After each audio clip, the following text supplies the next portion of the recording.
Alrighty, let me just bring this up on my side here.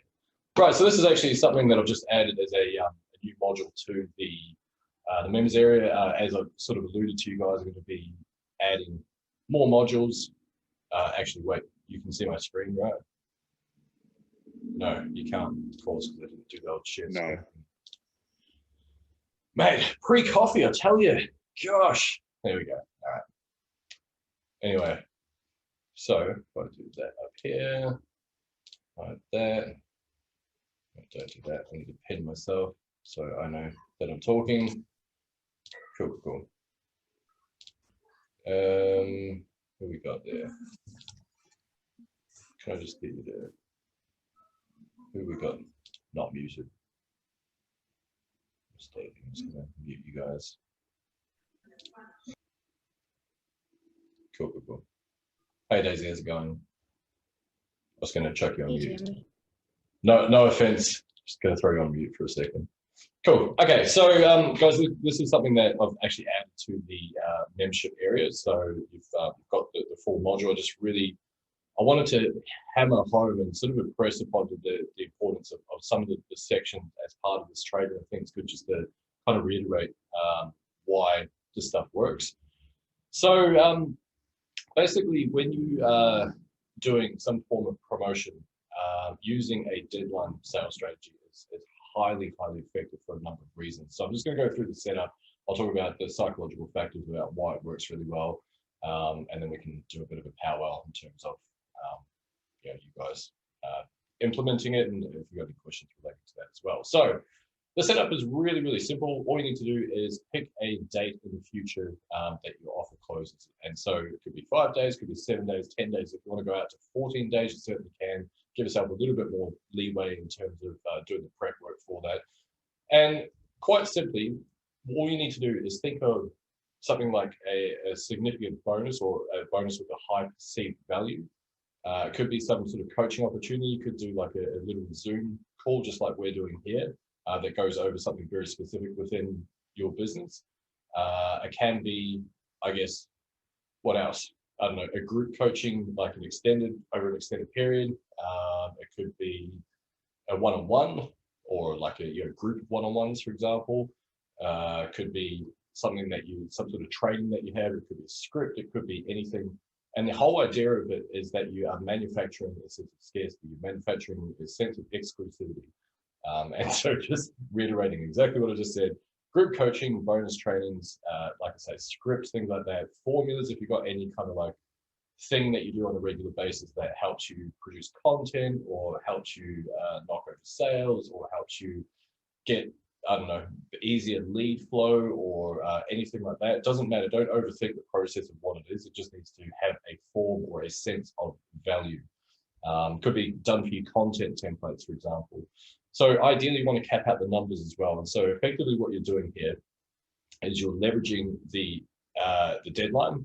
So people, it kind of pushes them into actually having to take some form of action. And you're also capping out the numbers. So that way it means that it has a sense of exclusivity as well. And I will go into the psychological factors of why these work really powerfully in a moment.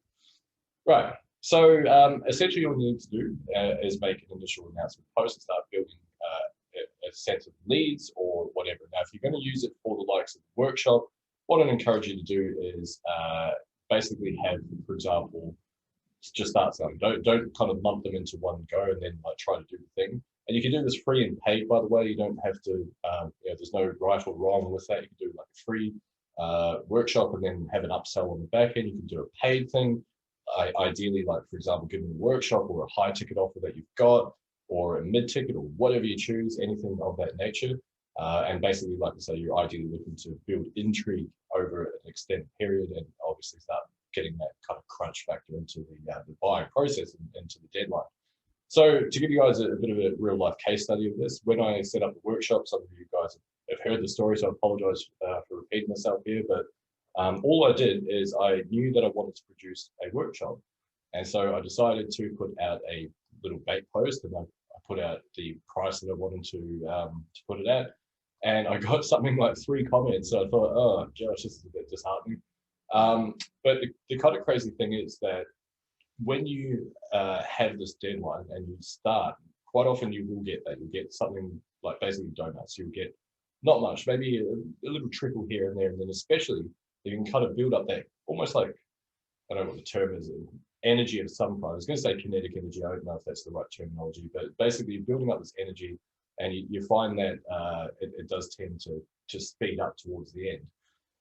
And as in you get more sales or more opt-ins, whatever, right? So anyway, the way that started was I reached out to someone who had commented, one of the 3 commenters, and I said, hey, this is what I'm thinking about doing. I don't know when it's going to be. I'm still a little bit vague on the specific topic, but I'd love to have you on board. And then jokingly, I said, should I just send you an invoice? That way I have to do it. And he agreed, and he paid straight away. I was like, okay, cool, well, that worked. Point being is that money loves speed. So, go and do the stuff, and don't get disheartened if you get absolute donuts off that initial post there. So ideally what you want to do is either place people into like a group. So groups, and we will go through group growth and creation in future modules, of course, or you put them in like a little private chat. Doesn't need, like I say, don't overthink this process. It's really just about building and maintaining that relationship. So if someone, for example, if you're doing it with the workshop, or if someone joins directly into the membership here, for example, under you, you might say, okay, cool, I'm going to throw that person in a little group chat, and I'm just going to nurture that relationship up until the actual deadline. And then when I do the training or give a bonus or so on and so forth, then you can basically just nurture that relationship in there. So you want to post every day until the deadline, and post and right up until the actual deadline itself. And so you can have 12 hours out, you can have 6 hours out, you can have 1 hour out, you can even have 10 minutes out if you depending on your level of aggression with it. Me personally, I don't think I did 10 minutes out with the workshop, but I did do 1 hour out. And it works really well. It works really well for just that kind of reminder, like, okay, because you never know why people aren't buying on the initial, I guess, viewing of your post, for example. They might go, maybe I'll do that later. And then, actually, you know what, I'm driving, I can't do that now. Not that you should be reading your mobile and driving, of course, you know the idea. But then, they might see it 6 hours, 12 hours later, like, I've been meaning to jump on this thing. And finally 6 hours, okay, I really need to do it now. And finally 1 hour, okay, fine, I'll do it. And it works amazingly for that reason. It's because it's just a constant reminder to people. The other alternative, of course, is if you have capped out the numbers, you can just keep posting until those numbers have some or been delivered, or whatever the case may be, right? So the reason why this works so unbelievably well is it's going to basically tap into some very powerful psychological factors. So number one is exclusivity. So it is limited, and people really like to feel part of something. They absolutely love it. It's just human nature. We like to belong to something, or feel like we're achieving something or doing something, and it creates that sort of sense of that. Fear of missing out, FOMO. People don't like missing out on stuff. It's just human nature. I don't know what it is. If we feel like we are going to miss out, then it builds up some sort of psychological thing, which I don't know how to label. I'm not a psychologist, but it builds something up within us, and we just want to get the thing, basically. People love a bargain.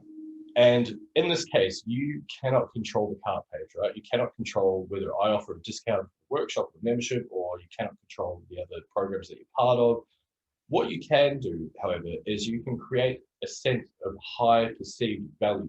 So if people miss out on that, that is effectively a bargain, right? So if they're paying, for example, purely hypothetical, and promote whatever you will with this, it does work.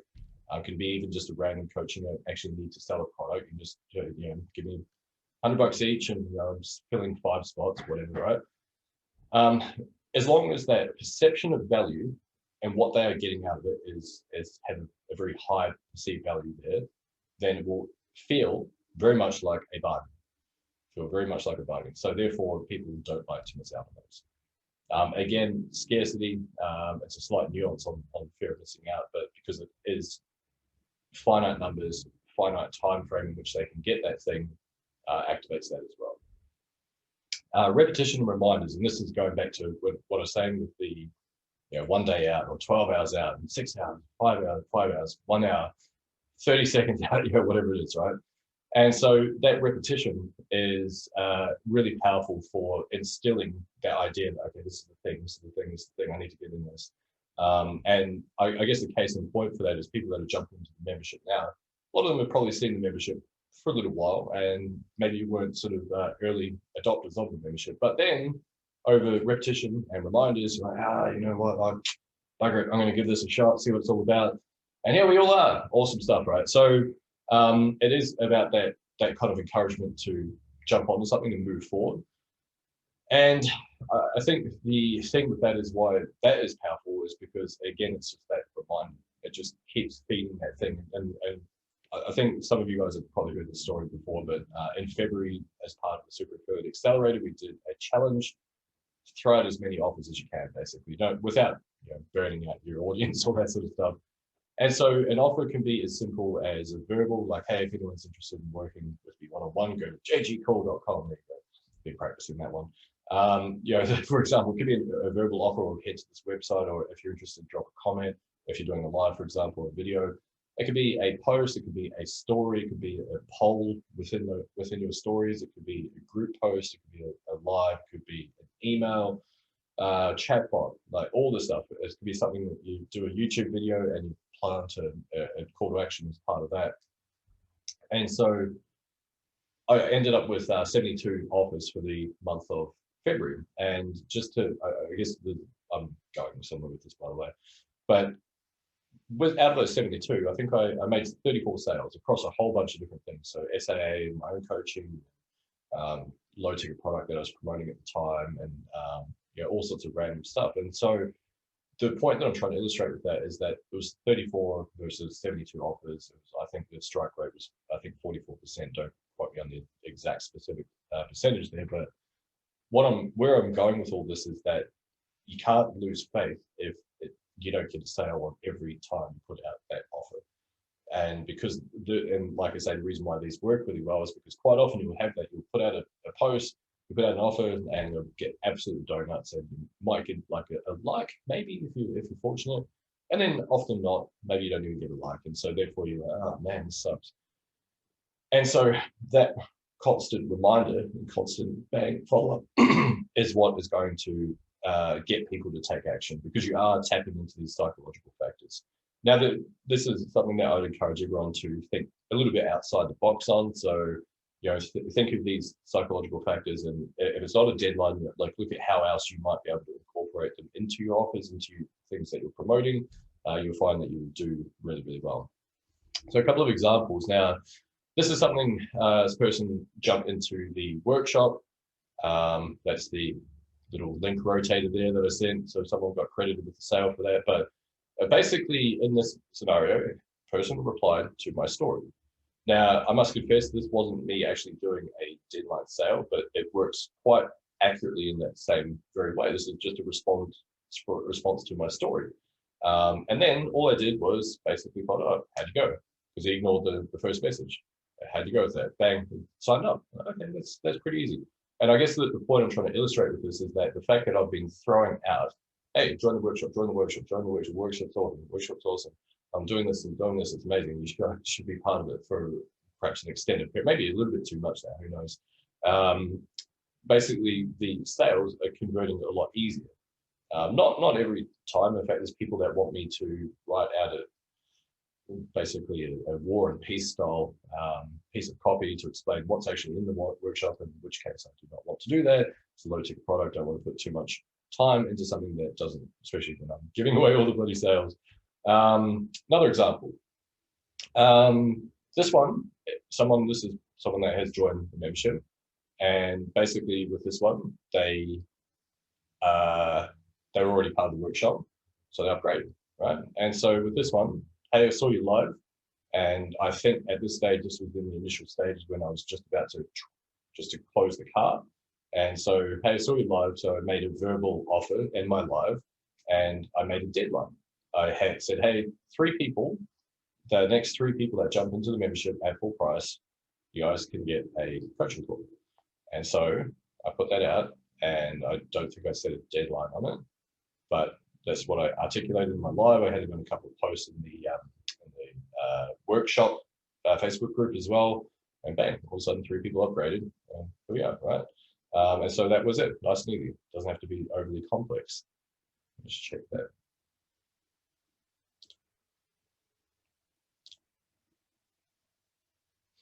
All good, man. Appreciate you jumping on. Anyway, that was the last slide for that one anyway. So I shall unshare my screen. However you do that. Stop sharing. There we go. So like I say, that is now being added to the back office in the membership area. But it was something that I felt was really important, especially those psychological factors, because I think that if you can understand those reasons and start incorporating exclusivity and I guess deadlines and certain aspects, things like that, then it's going to help in terms of what you're promoting, how you're promoting it as well. And so I just wanted to kind of like hammer that home because I think it's super important. So what are your thoughts on that? Any questions on that?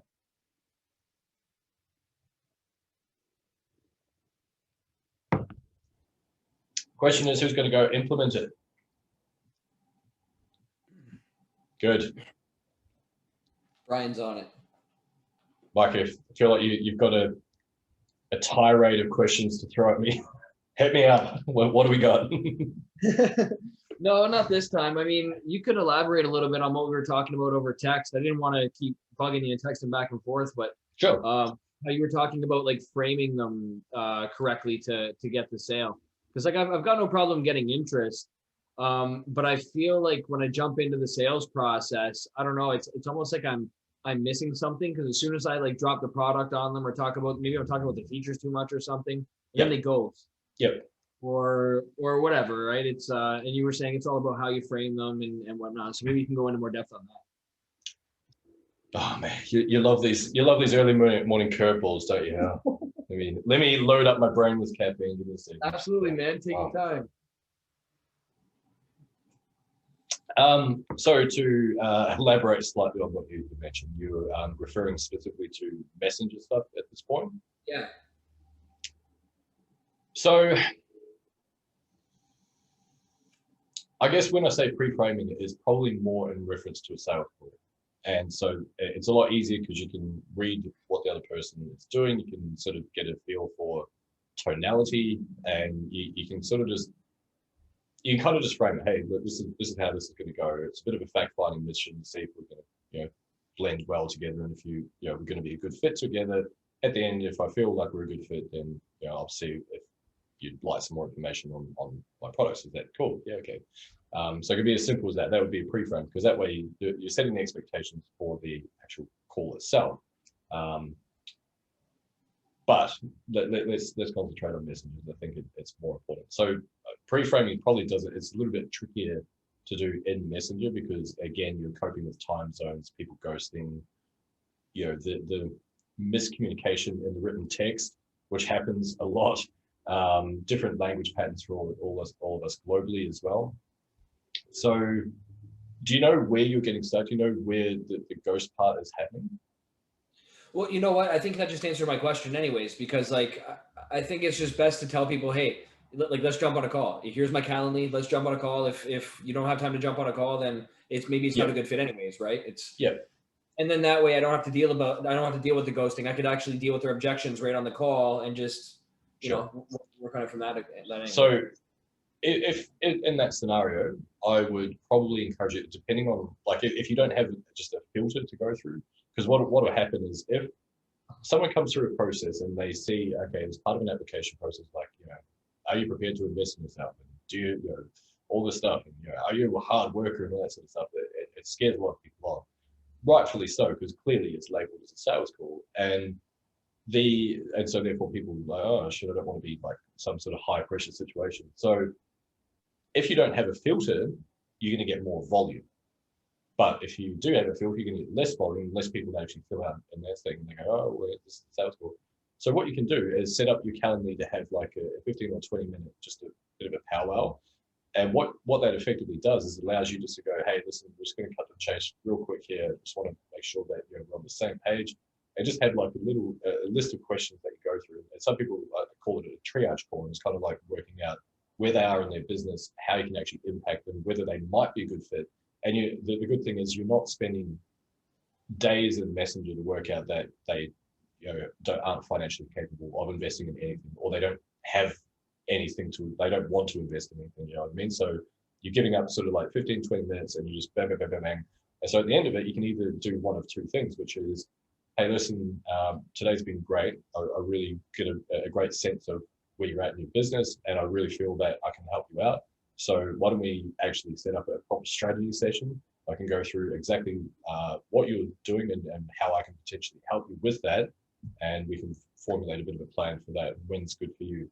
Or you can just say, hey, listen, this has been fun, but look, you might want to like set the time in Calendly. There's an option delay before and after.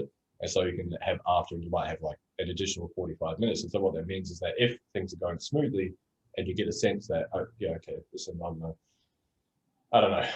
Look, I'm actually a secret millionaire and I love investing in online programs. And you're like, cool, okay, there might be a chance I might be able to help this person out. So therefore, you can just extend that conversation on type thing, and do it quite conversational. It wouldn't feel like staged or anything necessarily. So that's one way that you can do that, and that way you're protecting your time. Because then again, like if someone's just after free coaching and all that sort of stuff, you can basically cut the chase really quick, still build rapport, still be quite sort of exacting in your sales process, and then like if they're not the right fit, listen, I think you get a ton of benefit out of my free group, or here's a couple of resources I can send to you. Maybe you should start with those, and maybe we can pick up the conversation later, so to speak. So hopefully that helps. I'd have more questions, but like I said to you in Messenger, I'm really struggling with, like, I feel like a fraud right now because I'm a 7-figure earner in the retail space. Yep. And then I'm starting this thing online being like, oh, I'm an affiliate marketer and I help affiliate marketers. So I'm trying to find a way to really blend the retail experience into what I'm doing here. Yep. And so I'm trying to change my message to maybe be like, I have a ton of experience in business, but now I'm starting over online and I'm trying to bring you with me this time, or something, right? So I'm really struggling with that. I booked a hotel room this weekend for 3 days and I'm going by myself, no phone, and I'm going to figure my shit out. I need a strategy and I got to figure out what I'm going to do. So this is good content, man. This is really good content right there, because like this is how like a lot of those kind of I was here and now I'm here type stories unfold. Like I didn't know what to do and I jumped on a Zoom call, and then I decided after the Zoom call to go lock myself in a hotel room for 3 days, and I did, and now I'm a billionaire. Like like I was homeless and now I'm here. It's always that thing. And we all have our backstories. It doesn't necessarily need to be a hard luck story. But anyway, addressing the imposter syndrome stuff. So I'm going to write something down because otherwise I'm going to forget my train of thought, and that's going to piss me off. It's really important. Give me 1 second.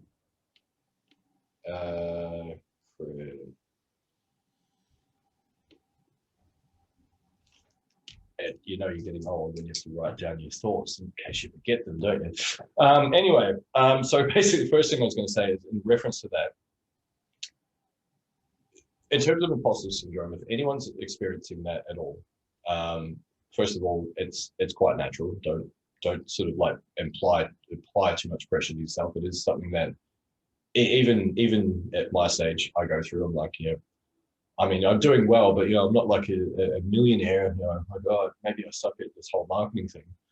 And so maybe I'm a fraud. Who knows? But we all go through that. But so that's the first thing, is like just being forgiving of the fact that you do have that emotional state is the first thing. But then the other thing, this is why a high ticket product, especially a program that you believe in, is very powerful, because this is like deferred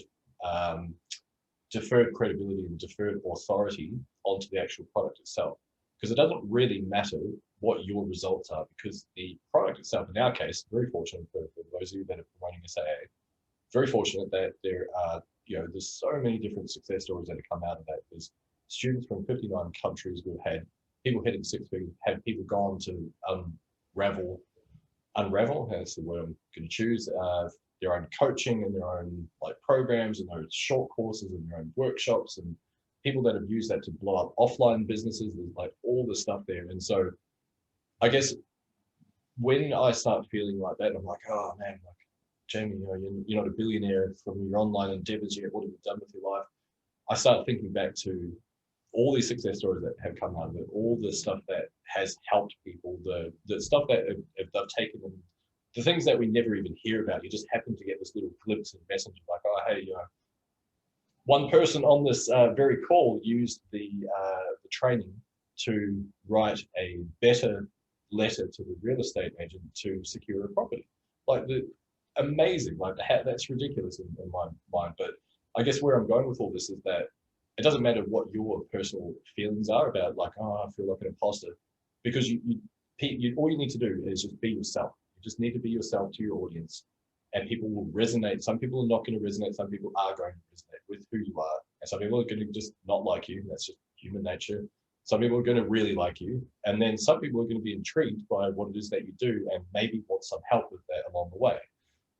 And of course, if you've got something like SAA that is badass and has a whole bunch of results, it doesn't matter what your results are, because you're not claiming to be, hey, I make 10 grand a day, I'm not even trying, it's passive income. Like, you don't have to do that. You don't have to sort of. Well, see, but that's kind of the thing, though. That's why I'm in a weird situation. I have the opposite problem. It's not so much that I feel like a fraud, because like I can show them a screenshot right now where I made $90,000 last month, but that's in my brick and mortar retail store. So maybe I think what it is maybe I'm second guessing, like, is affiliate marketing even the right thing for me? Should I just be building courses, helping people scale their business and remove themselves from operations? I work 1 hour a week in that business. I make $5,000 a month and it makes 90,000 in revenue.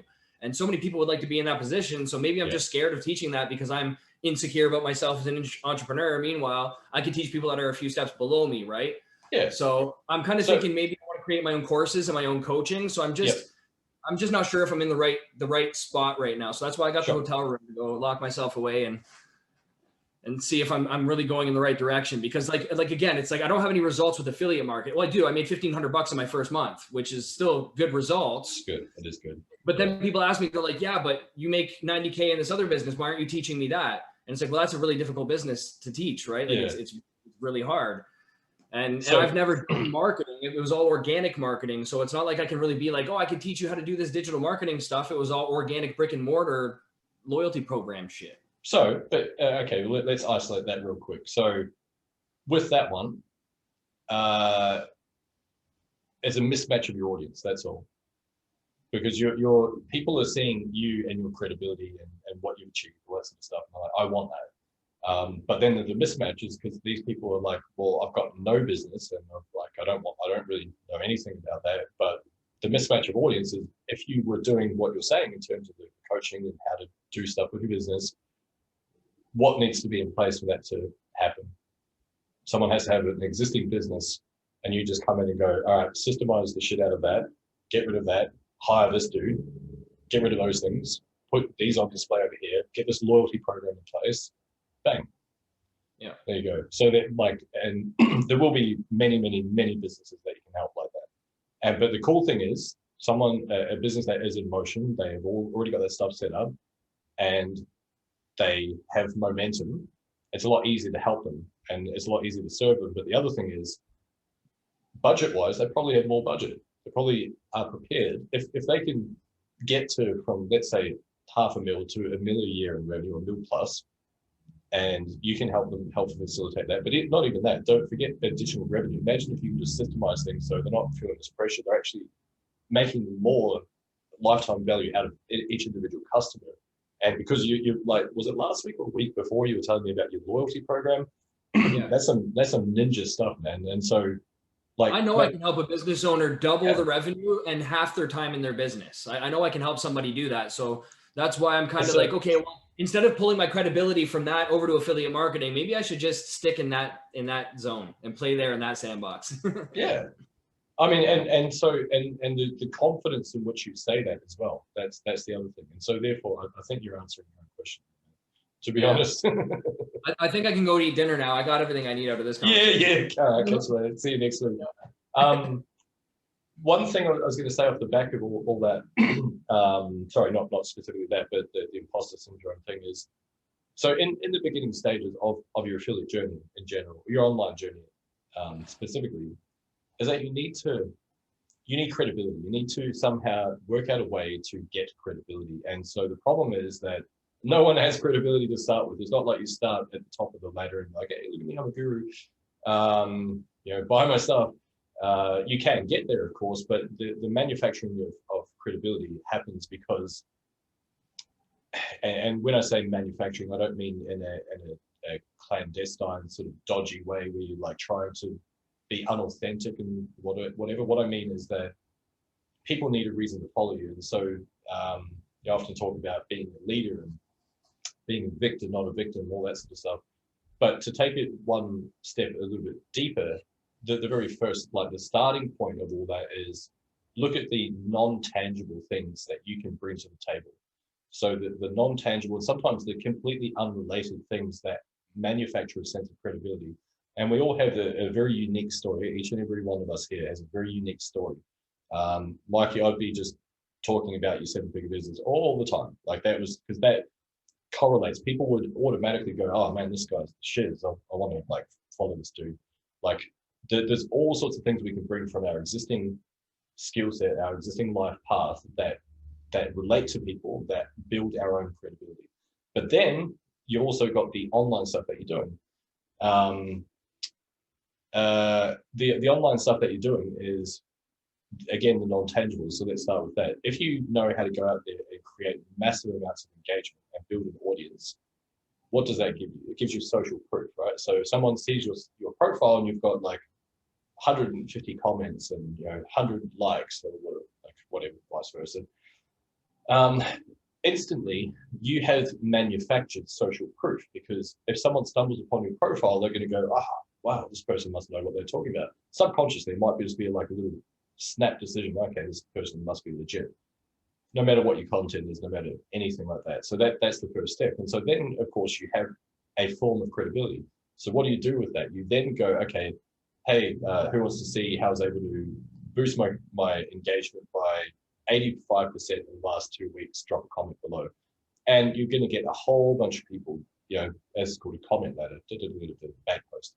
And so therefore, and most of them will just be other marketers. So that's just part of the game. Sometimes some people might be quite curious about that. And so therefore, you have just got inbound leads. Hey, is it cool if I send you a quick message? Sure, bang, here you go. Or just don't ask them, just take it straight to the message. Hey, thanks so much for commenting on the post. What are you up to online? Like, do you want to learn more about how I'm able to get the engagement? Sure, sounds great. So then you've got inbound leads. Then you can say, hey, who wants to see how I'm able to get inbound leads? And so then the other part of that, the next part is, if you don't feel confident in your ability to promote and perhaps sell a high ticket product based on whatever, doesn't matter what the reasons are, then start with something low ticket. Start with a workshop, start with like Legendary Market, $7 offer, start with anything. And so I guess what I'm saying is that you can then leverage those. And so this is how the snowball starts to build. And so therefore you start with non-tangibles, then you start with things like inbound leads, and then you've got perhaps low ticket sales. But then when you take screenshots of those notifications of, you've got a new lead, or you've got a low ticket sale, or whatever, no, you're probably not going to get wealthy off the workshop. Sorry, I'm trying to make us all wealthy or whatever, but you're probably not going to. But you can use that as credibility. It's still a sale, it's still something that you're doing, and you are getting something in return for it.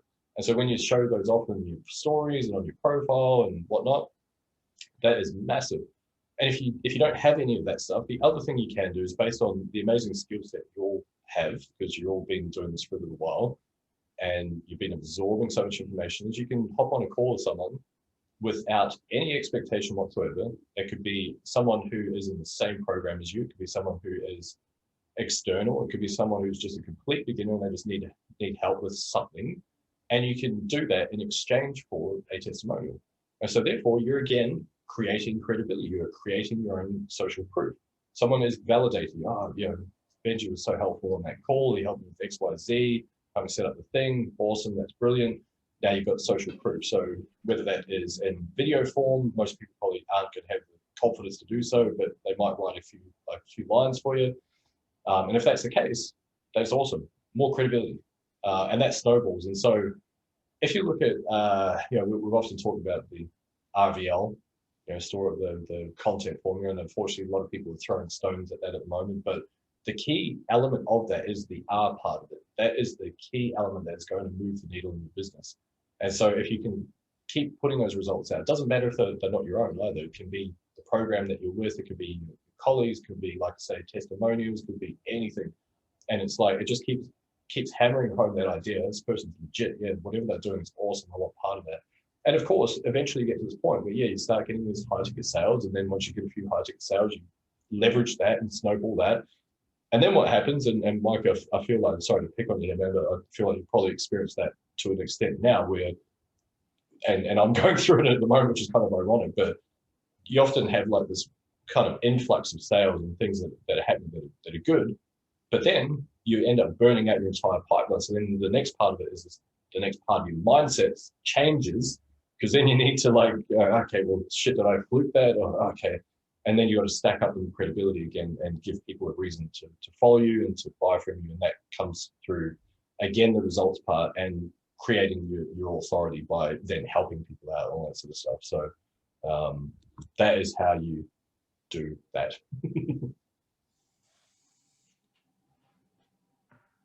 No, absolutely makes sense. So basically results aren't always monetary. You could just, compare yourself yesterday to yourself today. And as long as you've gotten some type of result, whether it's a mindset result or engagement leads, anything valuable to your audience, you can utilize those as results.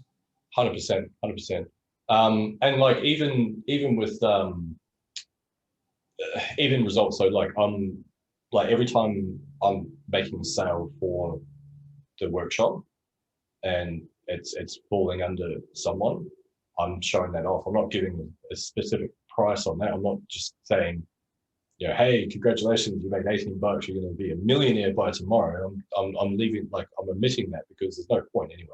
But it's a congratulatory thing. So, hey, congratulations for that. And it creates that credibility. And yes, there is an element of that that's self-serving, but it also, I'm trying to get sales for everyone. And so that way, if everyone gets sales, then, everyone wins, right? So, yeah. So anyway, that's kind of like how you do it, basically.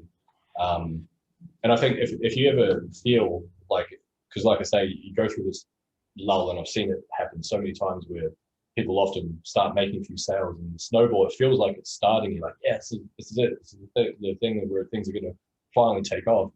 But what tends to happen is it creates a bit of a vortex, and you sort of like, you pull all your leads out, and then you're left with, okay, I need to build up a pipeline again. So then that phase is probably even harder because you have had results and you can get them, and it's validated in your own mind that you're on the right pathway. But then you've kind of just got to, okay, like, how do I do it? Oh, that's right, yeah. Credibility, that's what we need. Results. Okay, cool. Shit, I don't have any high ticket sales today. What do I do? Okay, I'm going to help someone else out. I need a testimony. And so you do that. And so then you look at the programs that you're part of and you leverage those.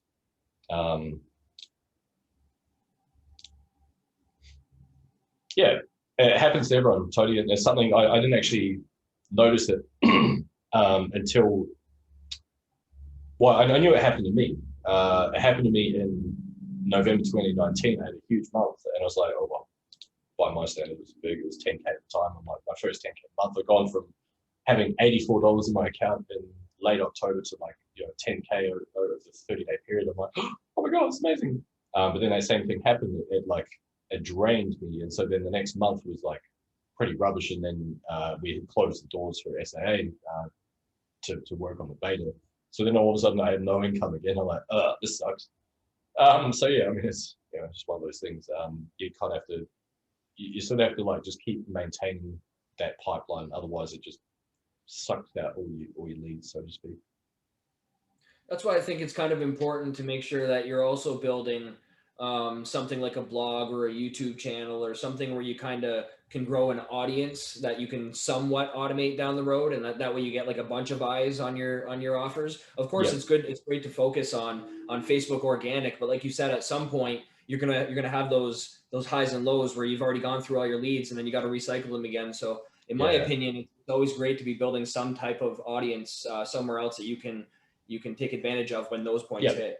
Yeah, 100%. It's one of those things where it's the time and energy spent to do those other things, and that's where that's where it gets really tricky. So for me, and just so for disclosure, the reason why I'm building this membership is because I hate starting the month at zero every fucking month, like zero, zero, zero.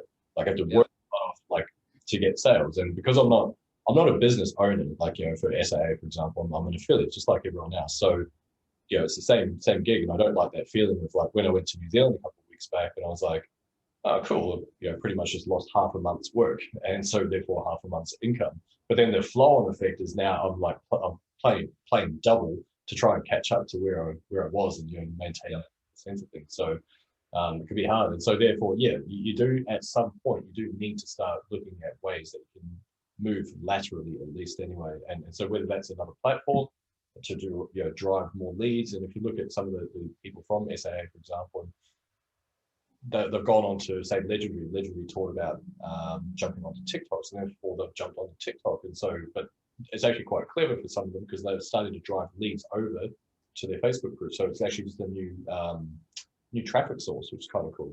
Some people at that point you start moving over to paid ads because then you've got something in place that allows you to, okay, I know how to sell stuff, I can then move over to paid ads and get those things moving as well. So it's quite powerful, and as the comment I think was it Tony before, an email list, even in 2021, emails are not dying. They're still alive and well. You have to get a little bit ninja with them, but they still can build a ton of revenue, and so that is also another way that you can do that.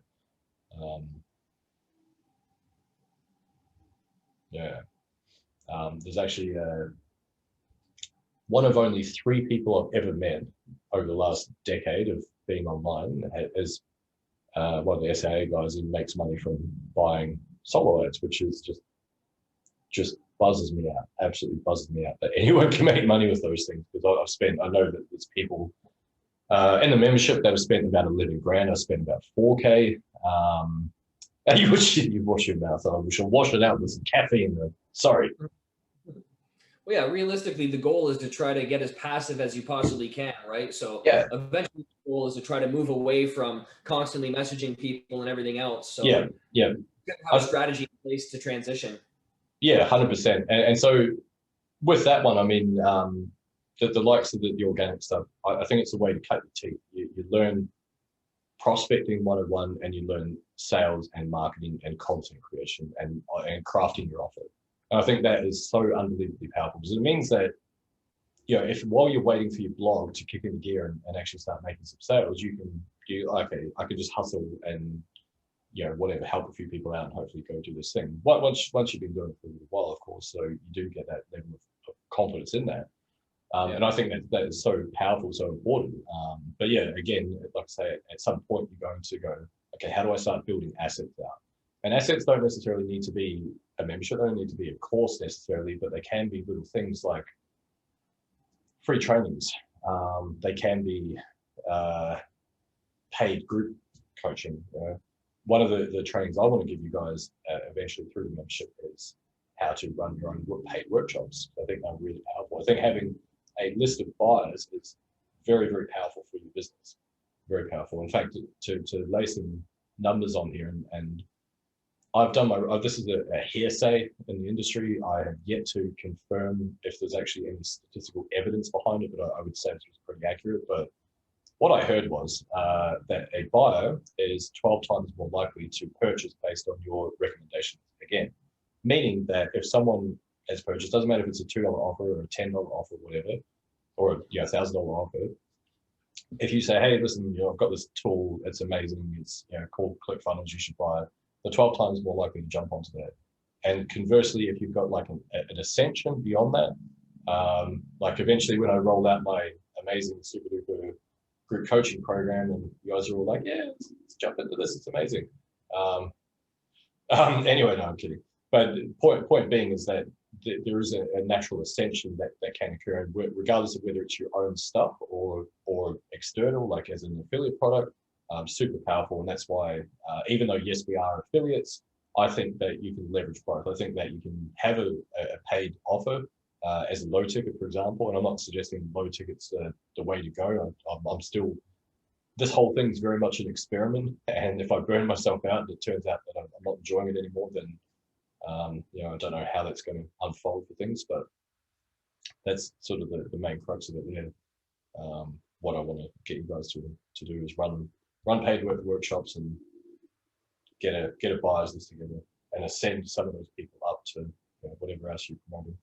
Well, it makes sense, right? We're habitual creatures. We like to buy off of people we like, know, and trust. Like if I walk into a store and I have a good experience there, chances are whenever I need that thing again, I'm going back to that exact same store, and it's going to be very different to go elsewhere.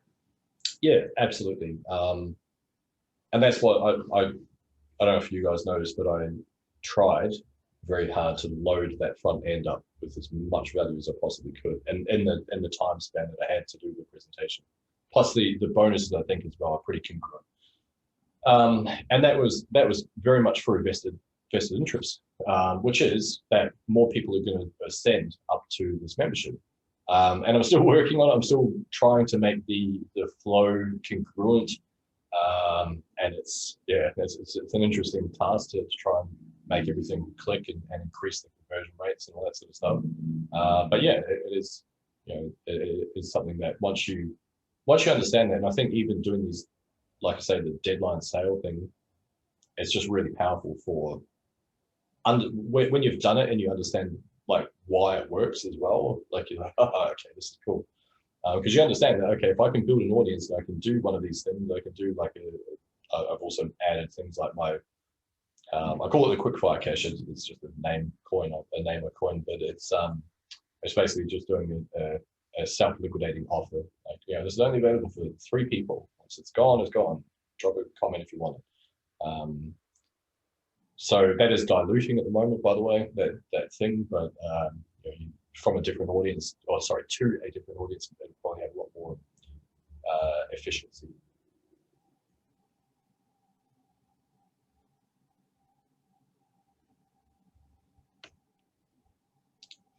So, Jamie, what do you think about, have you ever seen anybody run high tickets through a workshop like you're doing? Sorry, man, can you elaborate on it? High ticket stuff via something like a workshop? Yeah, through your workshop, like you know, like make a high ticket coaching program, for instance, Sure. or do you or is the workshop sort of strictly mid to high or mid to low ticket? I would consider the workshop very, very low ticket. It's $27. It's no, I mean, in general, if a person wanted to run high ticket through a workshop, is that something that you see a lot of, or is that? Yeah, 100%. So there's a couple of things that come into play there. So if you look at, not sure how familiar you are with sort of industry names, but Legendary Marketer, for example, they have a $7 front end offer. And so then as part of that $7, again, they load up that front end with tons and tons of value. 15-day challenge.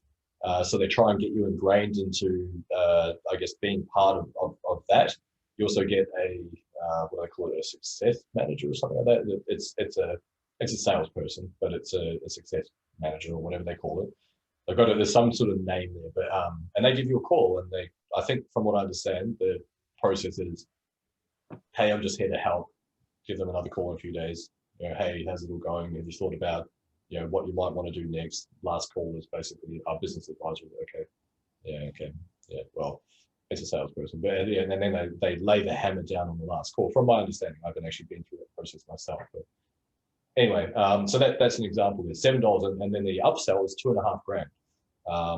So wow. Yeah, and so because again, having a pool of buyers is very, very powerful. I've had a good experience on that front end, so much more likely to ascend. Now, for me, I think it's interesting that they've put the gap as that's a sizable gap from $7 to $2,500. I think that's a chunk. I think there's a big thing in the middle there that they could probably have a downsell to that would mean that they clean up. But I know David's a very smart dude, so I'm sure there's a very specific reason. Maybe the metrics don't work out at anything below that, and the numbers don't. But in my case, you know, if you look at the workshop, my ascension is a recurring. So hence why we're all here. Thank you very much, by the way. And so with that one, I have to run through the numbers because it's a little bit skewed now that we're sort of offering that $1 trial. but I think the conversion rate is sort of like 30+%. It was about 27% when I did the workshop. I said, hey, I'm running this membership, you want to jump on board? And I think that was about 20, it was 27.5%, sorry. And so then I don't know what it might be different now. I have no idea. But that means that for every 10 people I get in the front end, it means that at least 3 of those are going to ascend to become recurring income. That's not to guarantee they're going to stay forever. Some people might just bail after the trial and they'll go, this guy's an idiot, I don't want anything to do with him after that. That's completely fine, human nature, I guess. The other part of that is some of them might end up staying for ages. Some people might end up staying for a year, 2 years, 5 years, 10 years, whatever. Maybe they start making sales, and so therefore then they, even if they don't actually use the continuity, they are promoting it and get kind of passive income from the people that they refer. That's kind of the goal anyway. So yeah, all those things play into that. But basically, the other one that I've heard of, I've seen that works really well is a book funnel. And so same sort of thing, and it's normally they have a tripwire. So tripwire is basically have a free opt-in. Hey, get this free PDF if you fill in your email address, and then it goes straight to another page, which is hey, while you're here, I've got this amazing offer. It's usually like tiny investment, $5, $10, whatever. Jump on it. So you get this book, and then they leverage that because you've actually purchased something. And then they have a bunch of emails go to you, and then have a nice little training portal, and they have all the stuff that you get as part of that. And then there is a very congruent message in that book, and that basically says, you need to get the 10 grand offer, the 5 grand offer, blah blah blah.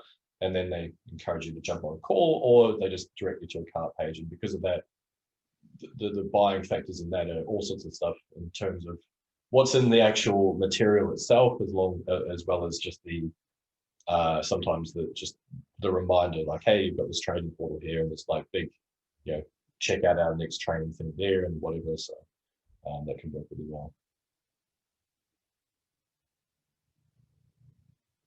But what I would say, and then go back to the original slide that I did, and also my own experience, is that you don't necessarily.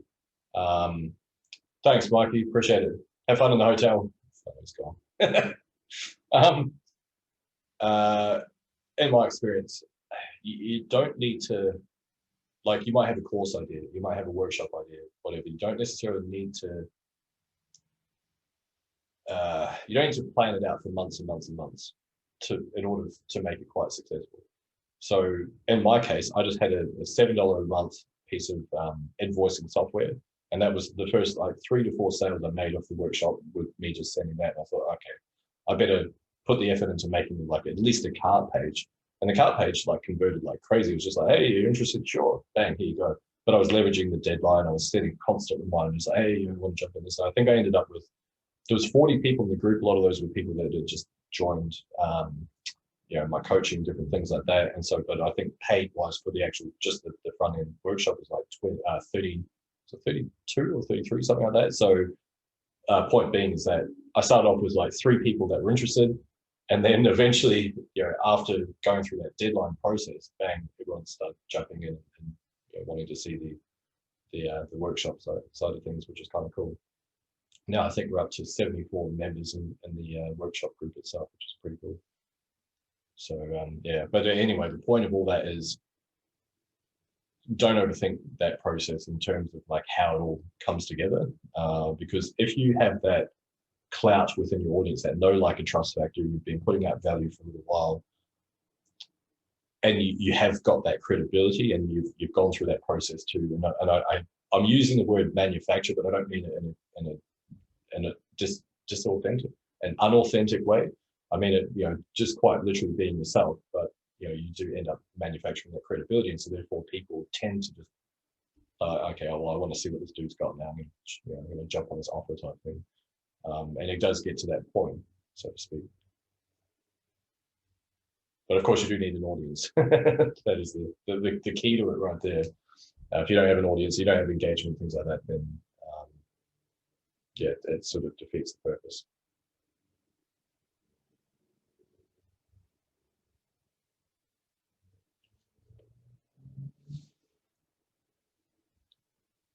So it'll sort of making sense. Yeah, it makes sense. Like I say, some of the future trainings I'll put out will be crafting, creating a workshop. And so what I'll do is I'll give you guys basically all the resources that you need. To an extent, I can't give you everything. Of course, you have to do some of the work yourself, but that'll help at least have a lot of those pieces in place in order to be able to create these types of things. No worries, man. Appreciate you tuning in. Thanks, Tony. Have a good one, man. See you tomorrow.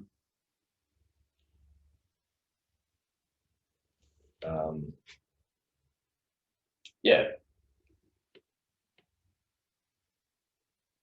So that's that. Leo Stockholm. Benjamin back from his rave, looking like he's about to party down all day. Oh, dude, I'm here for the next 12 hours. I can't wait to finish because I've got all these ideas and whatnot. So what I found also just recently is a lot of people are asking, they're struggling with content, right? Yeah. And I say, well, look, in your workshop and whatnot, you know, you got a great example and spreadsheet in terms of content creation and stuff like that. Is there something that I can do in terms of doing, say, a live in my group on that, and then upselling the workshop through my Facebook group as a kind of leverage system towards them investing in the workshop and then going from there? Yeah, 100%. What you can do, and feel free, by the way, this is, and it stays between us, even though this is going to be recorded and put online for everyone to see in the membership. But you're welcome to use the spreadsheet thing that I made for the content stuff. And if you want to make it your own and put different colors and different stuff on it, then go nuts. That's fine. So if that helps in terms of leveraging that, then by all means.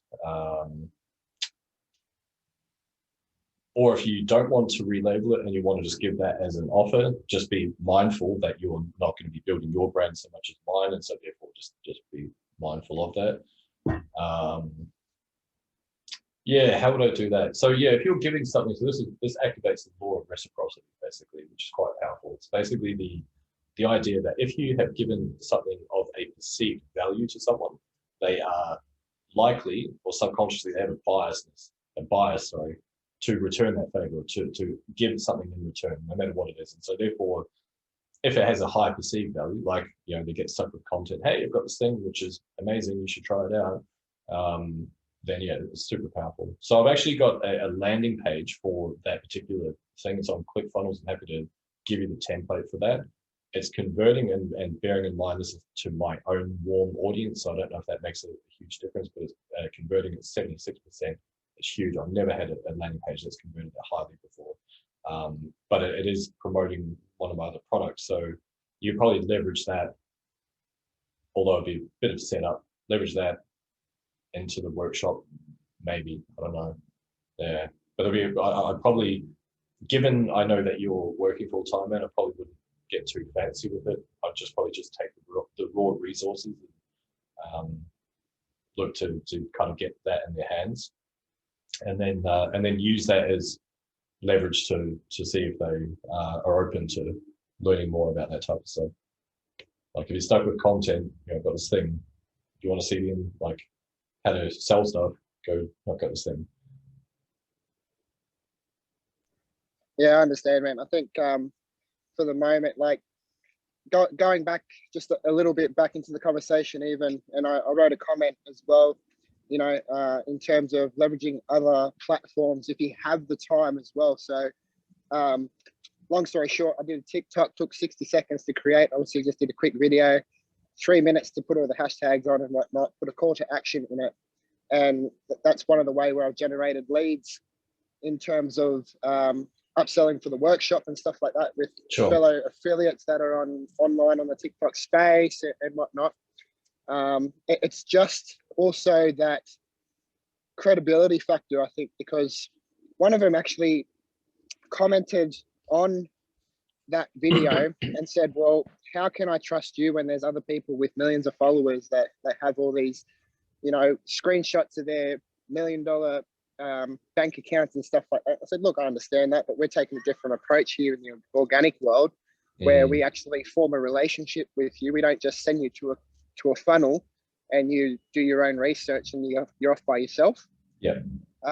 But I think also a struggle that I'd say is, even if it's not $1 for them, it's too much. $1 is too much, but $2 is all right. You know what I mean? So Yeah. It's a catch-22, isn't it? Because you're offering a solution to their problem. Like I said, with, as an example, the content. They're struggling with content. They got no ideas. They don't know where to go. And you go, well, I've got a perfect opportunity for you with the training and support that we can offer. It's only $27. What do you say? And that's where a lot of people get stuck and they don't want to invest in themselves. So I'm finding that really hard to kind of curveball in that sense as well, I guess, when they have the objection of price. If it's only $27, like, if you can't really pay it for a $27 workshop, what's the point of trying to say, all right, well, I've got a high ticket offer that will give you so much more as well. Yeah.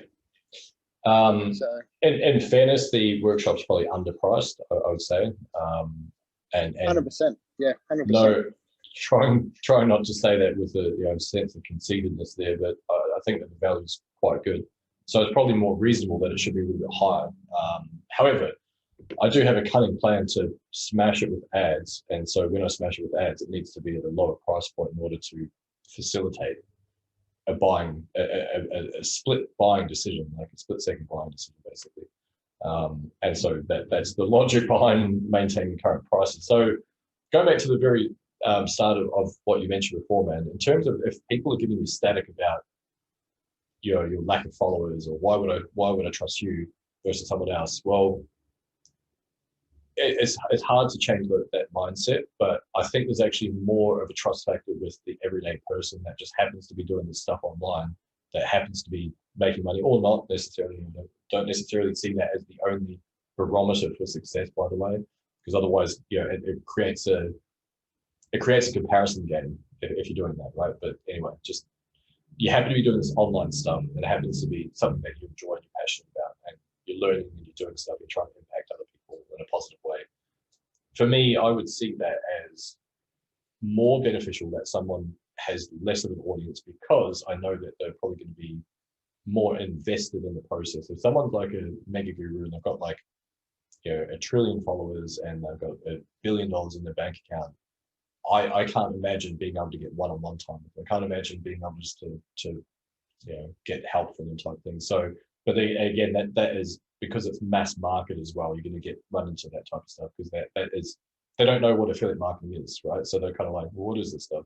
Why would I and probably quite logically so. They're, well, why would I follow this guy? Whereas someone who's been in the game for a little while, they might go, oh, okay, I'm a little bit more open to learning some stuff. If this person is doing what I want to do successfully, then of course it stands to reason that I would want to go and get some information from them, so to speak. In terms of the price objection for a $27 offer, it's man, that's a tough one. I had someone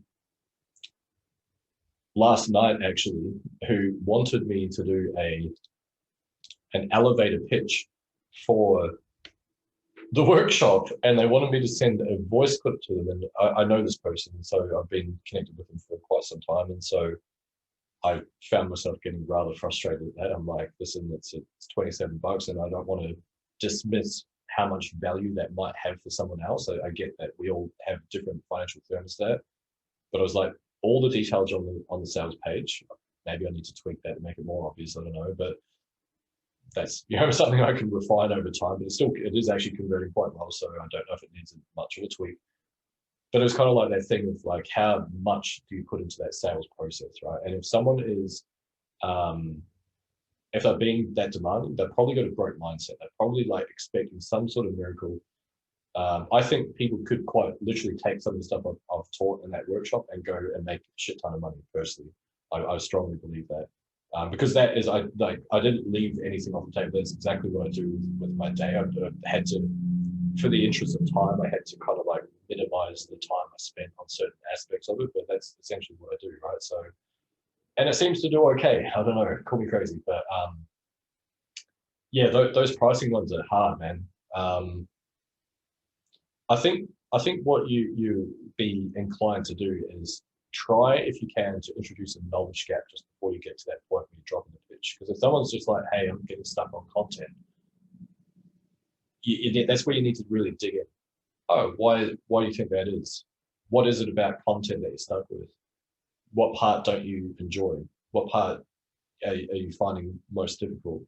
Do you know where your struggle is with that? And so what you're effectively doing is you're trying to get not that surface of, oh, I'm not good at content. Well, why is that the case?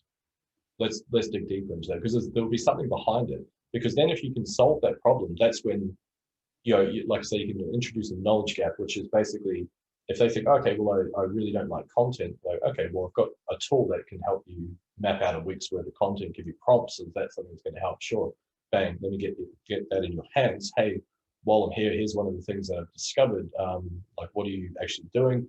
I don't know. Say, for example, they're hell bent on funnels, and you're like, were you aware that you didn't actually necessarily need a funnel to do this stuff? No. Bang, knowledge gap, just introduced it. And so therefore, of course, if you have that knowledge gap, the next logical step is, if you're throwing something like a workshop or like a high ticket product in front of them, that is going to relieve that pain of not knowing that thing, if that makes sense. I'm not really articulating it that well. So yeah, thanks, man.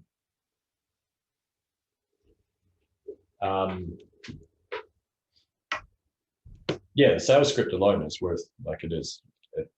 I've literally said those words to make quite a bit of cash. So for other companies as well, not just myself, of course. So definitely worth it. Yeah, I think you're right there. I think I just got to kind of dig a bit more, because I kind of maybe step back there, and like you had an example before with Legendary and whatnot, and their scarcity kind of tactic where, you pay $7, but you can't unlock any days past day 4 unless you get on a call with one of their business advisors. Yeah. And that's where they start digging at you and whatnot. And then again on day 8, you've got to schedule another call to unlock the rest of the challenge, kind of thing. So another scarcity tactic there. Yeah. Just reconsider it. It's that second kind of triage call where it's like, well, come on, man, like, you can get this, and all this. And then I'm trying to come across differently here and go, well, you're not going to get this scarcity tactic. Like, here's a price up front. You get all the content unlocked, and there's no reoccurring, unless you're in membership, there's no reoccurring fees that you have to pay. Once you pay the first investment, that's it. Then the organic method comes in, and you're not spending money to make money. Yeah. And a lot of people are like, oh, I'm really interested in that. That's it, and then again comes to the price factor, and they're like, so how much? So you go, look, I'll break it down for you. You get this, you get bonuses of this, and this. And then they're like, oh, that's a lot of money and all that. I'm like, well, you just said you wanted to promote a high ticket product. If you're not going to invest high ticket, then how, or, or even simple as I was speaking to, which I did speak to you yesterday, a gentleman was already in the affiliate space promoting something. He goes, I need some low end offers. Said, okay, look, there's a workshop, which I think will help you in XYZ with some other stuff he was struggling with. I said, he goes, is that, where you can become an affiliate for that? I said, no, you need to be in the membership if you want to get that and promote and get commissions from that. And that's where I've come over how much percentage of commissions. I said, it's reoccurring. He's like, oh, that sounds awesome and whatnot. How much is it? I said, oh, look, membership's $100, mate. And then reoccurring every month after that. And straight away I'll think about it, and that pullback and the shoulder shrug comes in, and I'm like, everyone wants something for free, but still wants to promote high, low, mid ticket offers. And again, I think, that's maybe something I need to work on in digging into their objections a bit more. Yeah. But Yeah. I'll give you a bit of a framework to follow. This is, so of course you've got the script there, but I understand that the script is, unless you've said it 1,000 times, it's probably not naturally ingrained into you. And so with a script, by the way, think of it more as a framework to follow. It doesn't have to be in order. It doesn't have to be like, there's certain aspects, certain pain points that components of what you're saying to someone that you need to touch on, but it doesn't need to be quite as like regimented as what an actual script is, if that makes sense. And it's kind of like a guideline, it's like a framework to follow. And I think that gets a little bit lost in translation with some people, because they think, oh, okay, I'm gonna have to say these words exactly how it is. Let me get out my magic scrolls and do whatever. Anyway, so this is called something that is called the closer framework. It's an acronym. It stands for clarify why they're there, label them with a problem, overview their past pain, sell them the vacation, explain away their concerns, and reinforce their decisions. And so the very first part of this whole process is that you need to clarify why they're there. So if you bridge someone to a call now, I understand it's going to be a little bit tricky in some context, because you've said, hey, look, why don't we jump on a call so I can explain X, Y, Z to you, or I can do this, blah, blah. I get that, but you can still get some clarification around that. Hey, so tell me a little bit more. And just to recap some of the stuff we went through in Messenger, like, can you break down why, what you're actually looking for? What made you come in today, for example, if you actually, it's more of a retail store, I guess, but maybe it's relevant, who knows? What made you reach out? What's your goal right now? Why is this important to you?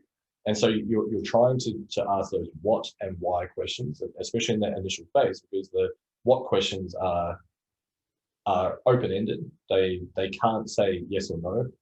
And the why questions they're emotive. They bring out the emotion. Well, why is that important to you? Why do you feel that's the case? Okay, so you haven't hit your goal of 50K a month. What do you feel is the main reason for that? Or sorry, why? Not what is the main reason. What main reason you have not got that? Good England. Anyway, you kind of get the point. Why is that important to you? Why do you feel that's the case? Things like that. And so that, because you're basically trying to dig below that surface level stuff. And so then you want to give them a label. You want to label, effectively label what they have told you. And so that is when you'd say, so if I understand correctly, you're saying that the main reasons why you're not hitting 50K per month, or whatever their goals are, is because you feel a lack of congruence in your messaging. You don't have a solid offer, and you feel that you've been mainly targeting the low ticket stuff for quite a long time. And so therefore, if you had a high ticket product that solves these issues that you believe in, that would probably help you out. Am I on the right track with that? And so that way you're giving it a label. You're actually, and they say, yeah, because you're just restating what they've told you. But when you feed back that information to someone, it's very powerful, especially if you're using their language patterns. So it might be, because everyone has different nuances in the way they speak. They say things in different ways. And so if you can mirror that back to them, it's just really, really powerful, because you're literally talking their language. Like they might say, I don't know, I can't even think of an example. Let's assume that I've got something good to say here, but basically when you are re-articulating that back to them, it's just really powerful to begin with that and their mindset. And you also want to anchor that as well. And so this is what we call a tie down. Am I on the right track with that? Does that sound about right to you? You go, yeah, for sure. So then you kind of want to dig a little bit deeper, so back into the kind of like it's sort of like a pain cycle, I should say, in some regards. I don't like that word in this context, so I call them discomfort points as opposed to pain points, because I mean, pain is, in my mind, it's like a loss or physical harm, as opposed to a discomfort is something that is not working out. It's not very comfortable where I am. And so therefore you're then taking the story in another direction and say, okay, well, now that you've labeled it, so what have you tried to accomplish this already? What have you tried to do to solve this already? How long did you try that for? how long have you been doing this for? And of course, some of this information is going to come out in that initial fact-finding mission sometimes. And so then again, it's just a matter of, okay, so tell me about this. What about that situation? How long did you try that for? What else have you tried to resolve this? Where else have you looked for this information? Things like that. How did that work out for you? What else have you tried, basically? And so the idea is with this one is that if someone is telling you all the stuff that they've tried that has not worked, then they're getting very close to admitting that there is some form of problem, that there is like, okay, we've got, truth be told, I need help. That's the honest truth. And you're not trying to be a dick about it. You're not trying to like say, hey, you have failed at life, and this, whatever. It's like you're just being human with them, funnily enough, and you're empathizing with them because you understand a lot of the time, for us anyway, that perhaps you've been in a similar situation. And so this is where you enter a knowledge gap. And so you might say, for example, okay, I understand this completely. And depending on how many people you've spoken to, all that sort of stuff, you kind of ideally want to go, 100% the brain, they need to be in an emotional state. Like if you start talking logic and features, it activates different part of the brain. But anyway, going back to a knowledge gap, you want to somehow instill that, okay, so this is something that I deal with on a fairly consistent basis. I see this with a lot of my students. Normally what it means is you need a few different things in place in order to achieve X, Y, Z. Normally what I find is that it's people are concentrating on things that aren't actually moving the needle in their business. They're working on some fancy funnel and then an email autoresponder, but the reality is they still haven't built a relationship with their audience in order to actually make offers to them. So that's usually the missing piece. Does that make sense? Yeah. Okay, cool. And so then you can actually just bridge straight into. So this is the part of it that is selling the vacation, so to speak. And it's that idea of kind of painting a picture of how it might look on the other side of that.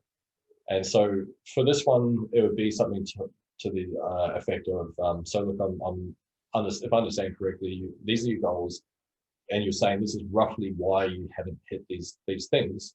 Well, I have a perfect solution to that. In fact, I've been able to help students from over 59 countries, over 650 of them as part of what I do.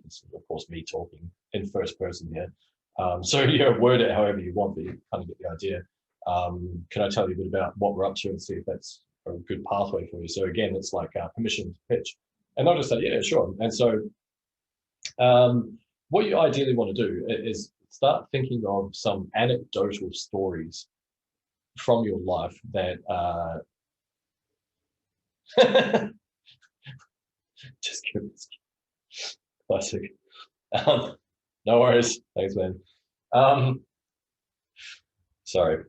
You think of anecdotal stories. And so say, for example, you're targeting the likes of, maybe as part of what you can offer someone is accountability, just hypothetically, right? And so you can say a story to the effect of, when you're a kid and you're getting told you need to brush your teeth and you didn't want to do it, you're like sleepy, you just want to go to bed. Your parents are like, hey, brush your teeth, and you hated doing it, but now guarantee you probably brush your teeth every day, right? It's because you had that external accountability and it became an internal habit. And this is kind of how this is. So just a kind of an example. It could be things like comparing, say, a Ferrari with a Toyota, just as an example. Most people, they're out there in the online marketing space, they're driving around in a Toyota, right? So Toyota, it's a very reliable car. They nothing wrong with them. I think they're one of the best on the market. However, if you want to really upgrade what you're doing, it's kind of like driving a Ferrari or a Rolls Royce or insert fancy car name, Lamborghini, etc. It's kind of like that. You need to sort of upgrade in order to drive the sports car, especially if you wanted to be like James Bond, right? You want to be like James Bond? Yeah, you need a Ferrari. Actually, you need an Aston Martin, but anyway, that's beside the point. So it's using anecdotal stories And you can, I would encourage you to think of a few of them. Unfortunately, my brain is not really working at full capacity at the moment. So that's all I've got at the time.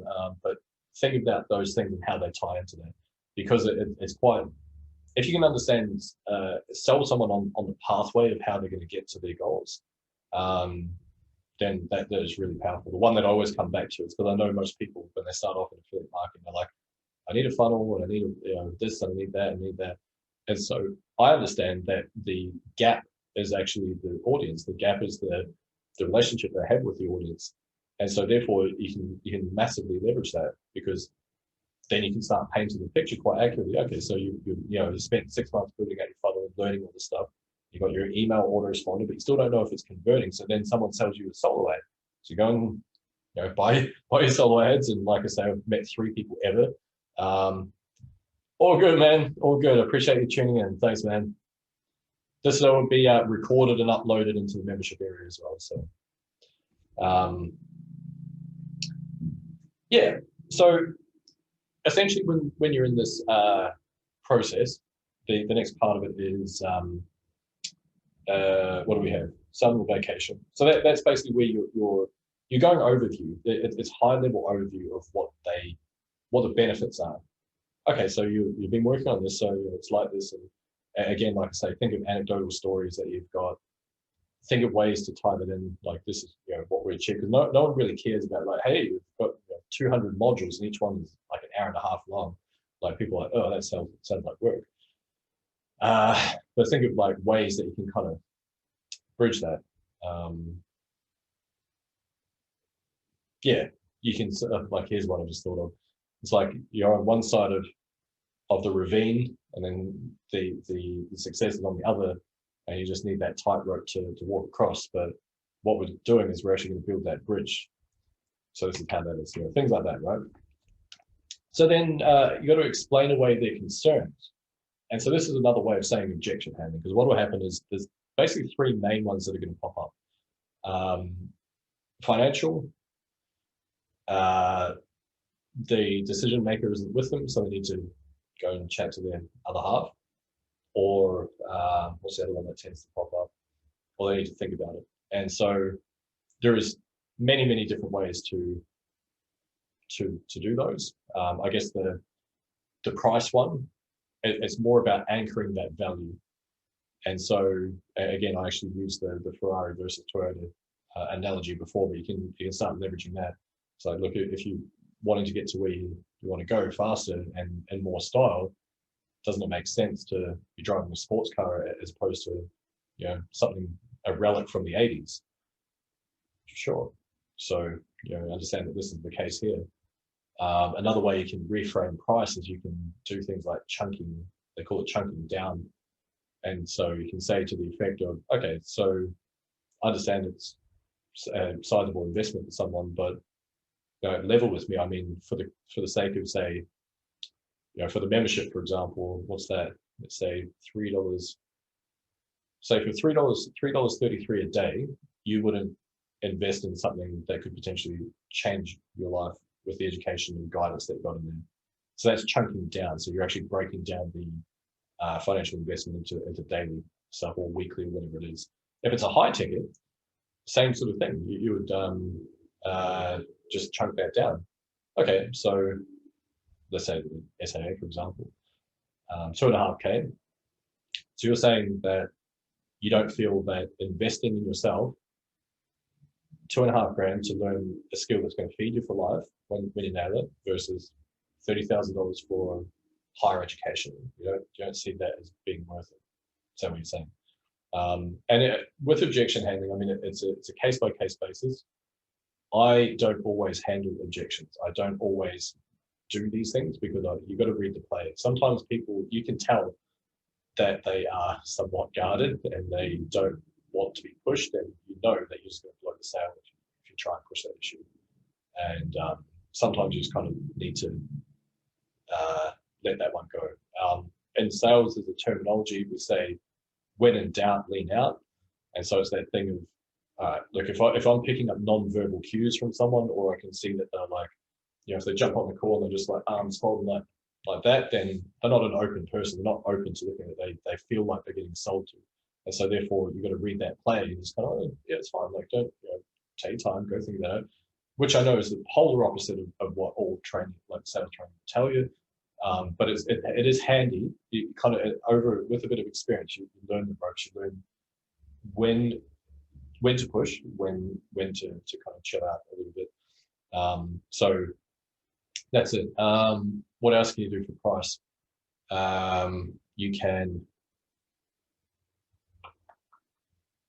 You can kind of reframe it as well. It depends how much information they've given you and at the start. So to give you an example, if you're going through this process and it's like, okay, so tell me a little bit about what you're up to. I've been trying affiliate marketing for X, Y, Z time, not getting results. Why do you think that is? Blah, blah, blah. Are you looking to do this full-time or part-time? Full-time, okay, cool. And so are you working at the moment? Yes, I am. So, okay, well, tell me, like, how much would you need to be creating revenue from your business in order to facilitate leaving your job? And people normally tell you, like, it's because it's a direct question. They normally just go, oh, well, I'm earning 5K at the moment, 3K, 1K, 2K, whatever. So I need to facilitate that. And so therefore, knowing that information, let's assume that it's 5K per month. Cool, that's very doable. It's technically only 5 high ticket sales or less, depending on what program you're selling, etc. But then when you get to that end point and they start bringing up price objections, then you can start bringing that prior information to the forefront. Now you can say things to the effect of, okay, look, I understand it's a decent investment, but I mean, you did say that you want to be doing this full time. Like, what do you feel that you need in order to facilitate that? I would be of the understanding that if we can get you moving in XYZ time, isn't that worth making that investment? The longer you wait, the longer you're delaying your own goals. You got to be realistic. I mean, throughout the process, got to be very realistic with people. It's not about pulling the wool over their eyes and like, yes, I got a sale. I am always, I oversell how hard it is, because I don't want people to come into my world with false expectations. And I give the balance. I give the kind of parallels there, which is, some people come in and they make sales within 72 hours. True, that is, yes, that has happened. Then you've got other people on the other side of the spectrum that don't make sales, or maybe the barometer of success is slightly different for them. They go and use the skills to do other stuff. There's no hard and fast answer for that. Anyway, the other one is a decision maker. So decision maker is I need to chat to my other half. And so this one is really tricky, but you can get a little bit cheeky with it. You can say things to the effect of, come on, isn't it better to ask for forgiveness than permission? You can try and, but the best way, and this is probably the only one, to maintain a happy household is you could say something like, okay, so what do you think they're going to say? I'm gathering you've probably been discussing this for a little while. What do you think their answer is going to be based on everything that you mentioned? And they will most likely say, look, I think they'll agree. Okay. And it's a little bit harder because we have an affiliate product where there's an upfront payment. There's no like put a deposit down. But you can with a membership, because they look, tell you what, and I probably wouldn't encourage you to do too many sales calls for a $100 a month membership, but you could say, look, tell you what, it's a $1 trial. Like, what do you got to lose? Why don't you put $1 down? You can always cancel it. Have a chat to them, see what they think. Can go from there. So that's one way. And so you can kind of get that, like, not that you're trying to circumvent their relationship, but it's that thing of like, well, if you think that they're going to say yes, why don't you just make it a small commitment? You can cancel at any stage, whatever, right? And so that's pretty much it. Then what else have we got?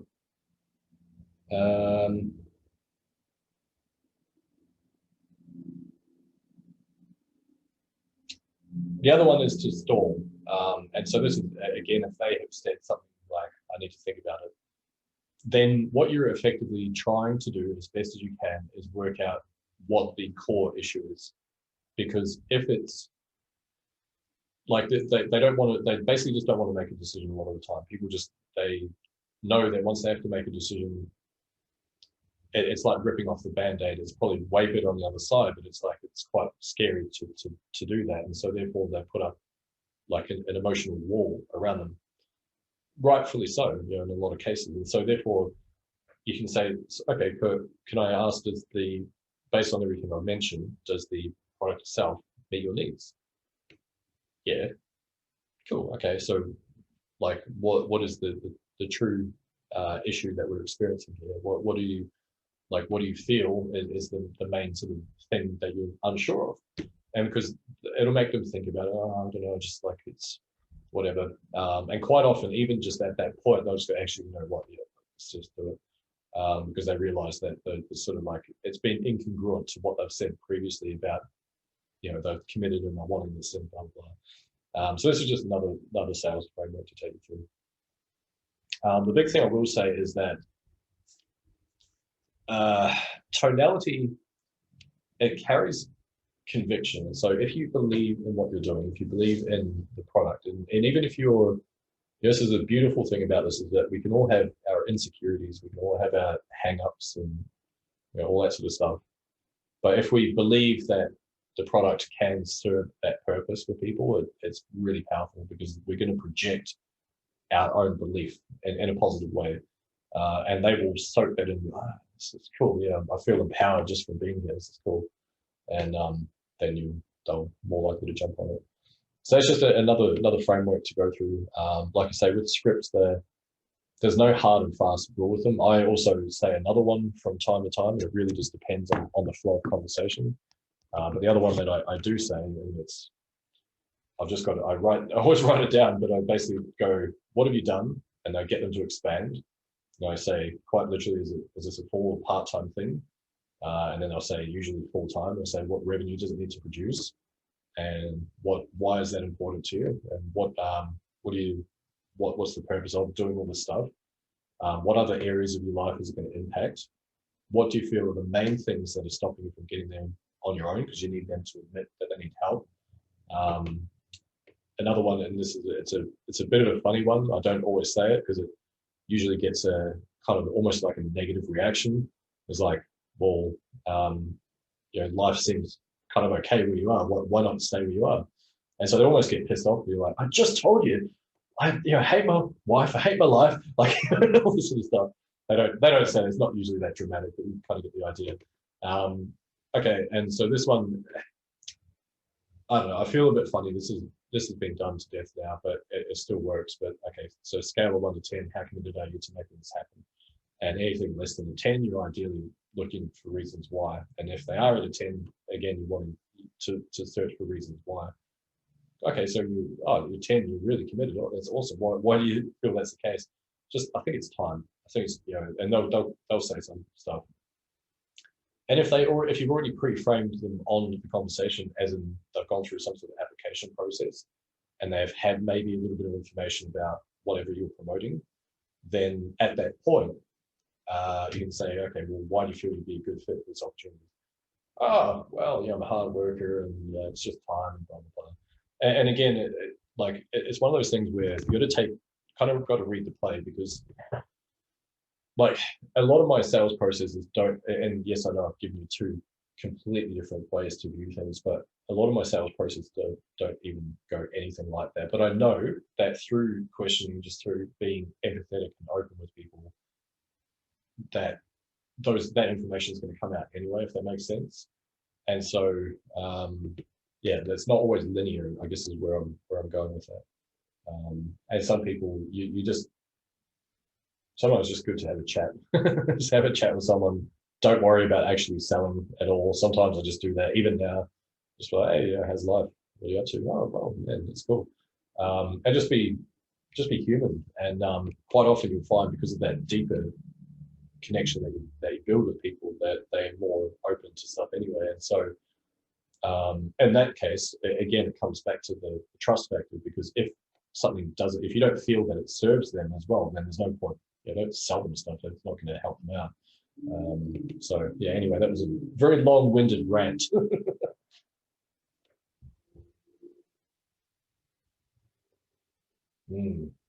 Cold coffee, my favorite.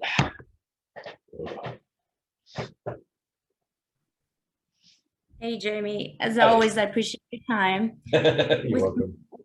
Yeah, with me, I think that for me, I just need, it's like a volume kind of thing. Like I just need to keep doing, all the daily action steps, just keep doing Yeah. it over and over and over.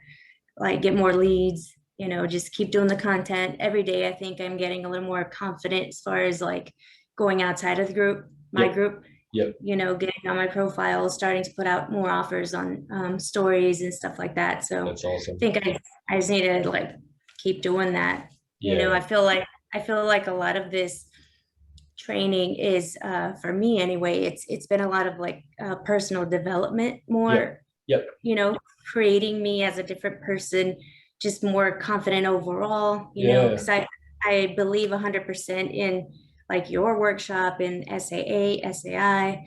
I see just the overall value as far as like not even just for business, but as a person, Yep. I see the value. But so that's what I feel like it's kind of just developing me as I'm like, I guess, building all these other business skills into myself and doing the actions that are there, like do this. Okay, like I'm just doing it, and passing through people. And I feel like I just haven't gone through enough people. Yep. Yeah, it's that's you kind of hit the nail on the head with that, because I think sometimes, if let's say we're all at a gym, and I've been at the gym slightly longer than a lot of other people. I've just done a lot more reps, that's all. And so a lot of the time it really is just getting those reps out there, and to kind of paint a picture for you guys. I was on another coaching call a little while ago, and we had a guy who knocked over, he was doing around about 2 sales a week at that time for his own coaching, and it's a significantly higher ticket ones. And so, well, I think it's 5K, it's pretty good. Anyway, so he's doing 2 of those a week, and I don't know if that was sustained. I'm not too sure, but anyway, at that time, and so we're like, all right, cool, man. Like, lay it on us. What are we doing different over here? Because it was on part of a sales call type thing.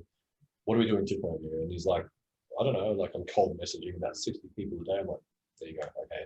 But then by contrast, one of the other people who had not made sales, it was like, oh no, 2, so like 3 a day. I'm like, apples and apples, right? So it is. It's just about getting those reps in. And just building your audience to start with, because it's sort of hard to explain, but you do reach this phase where it does become easier, because you have the confidence in going, okay, I'm going to take this person through this particular pathway to get to that outcome, and you become more confident in that. There is also a point where you do start to get inbound leads, and it's because you have been in the ClickFunnels group, or they have joined your group, and they're like, oh my gosh, she's amazing. I want to work with her. I don't even know what she's doing, but this is awesome. And so that's really a cool place to be. I think that'll, with your particular niche specifically, I think that's going to take a little while, only because it's that indoctrination process of teachers coming in like, I don't really know what this is, and then they slowly get ingrained into it. And then, like you say, there's these other huge benefits of this stuff that we're doing, which is, even myself, like over the last year and a half, I've gained so much confidence. There's no way I would jump in a Zoom call with X number of people looking at me. Like, I am petrified of public speaking. Like, but I love this. I actually really, really love this. But therefore, if I got up on stage and had to talk to 5 people at once, oh my God, terrible. But I'm fine with hundreds, but small groups, I don't know why, scared the shit out of me. But anyway, it's weird. But again, there's that thing of, sometimes it's the non-tangible things that manifest as the benefits of doing this stuff. And again, that comes back to the belief in what you're doing. Because if you truly believe in it, then that energy is going to carry across. And so it almost, a lot of the time, I know it sounds really ridiculous and quite kind of like contradictory to everything I just said in terms of the different sales processes, but if you have enthusiasm and conviction in what you're doing, it almost doesn't matter what you say, because the person they'll energetically buy into the way that you're viewing things, and to that kind of like high energy type stuff.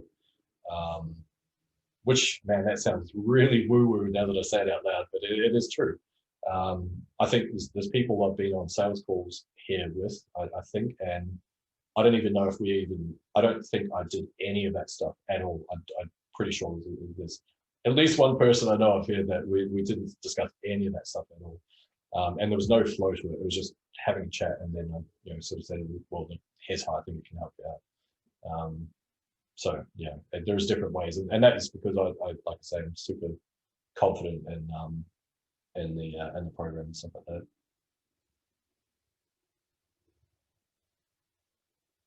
that. But yeah, definitely keep up with the reps and keep making those offers as well. I think that's the big thing. And if I don't know if anyone has any sort of like conscious or subconscious hang-ups about putting offers out there and not wanting to be too salesy, but if you reframe it in your mind to an invitation, it's like you're inviting them to be part of your opportunity. And I think if you can view it slightly different like that, it helps, because then you think, well, I know this can help some people out. I know that there's, no matter what your results are, no matter what, you've literally seen, especially in SAA, we're very fortunate because there are so many success stories, but you're literally seeing people that have had quite literally life-changing results. There is people out there that, for like say 59 countries that we're represented by now, which is amazing. And so even if you detach your own results from that process and you're like enthusiastic about what someone else could achieve, and you start viewing that as like an invitation to be part of that thing, then it's easier to put out more invites, more calls to action, because you're just constantly like repeating that same messaging. Like, this is awesome, you should be part of it, type thing. As opposed to feeling like, am I being too salesy to my audience? No, I know that there's a person out there that I can serve, and I'm just going to keep inviting them to be part of it. If it serves them, if it doesn't, then that's fine. Let them go.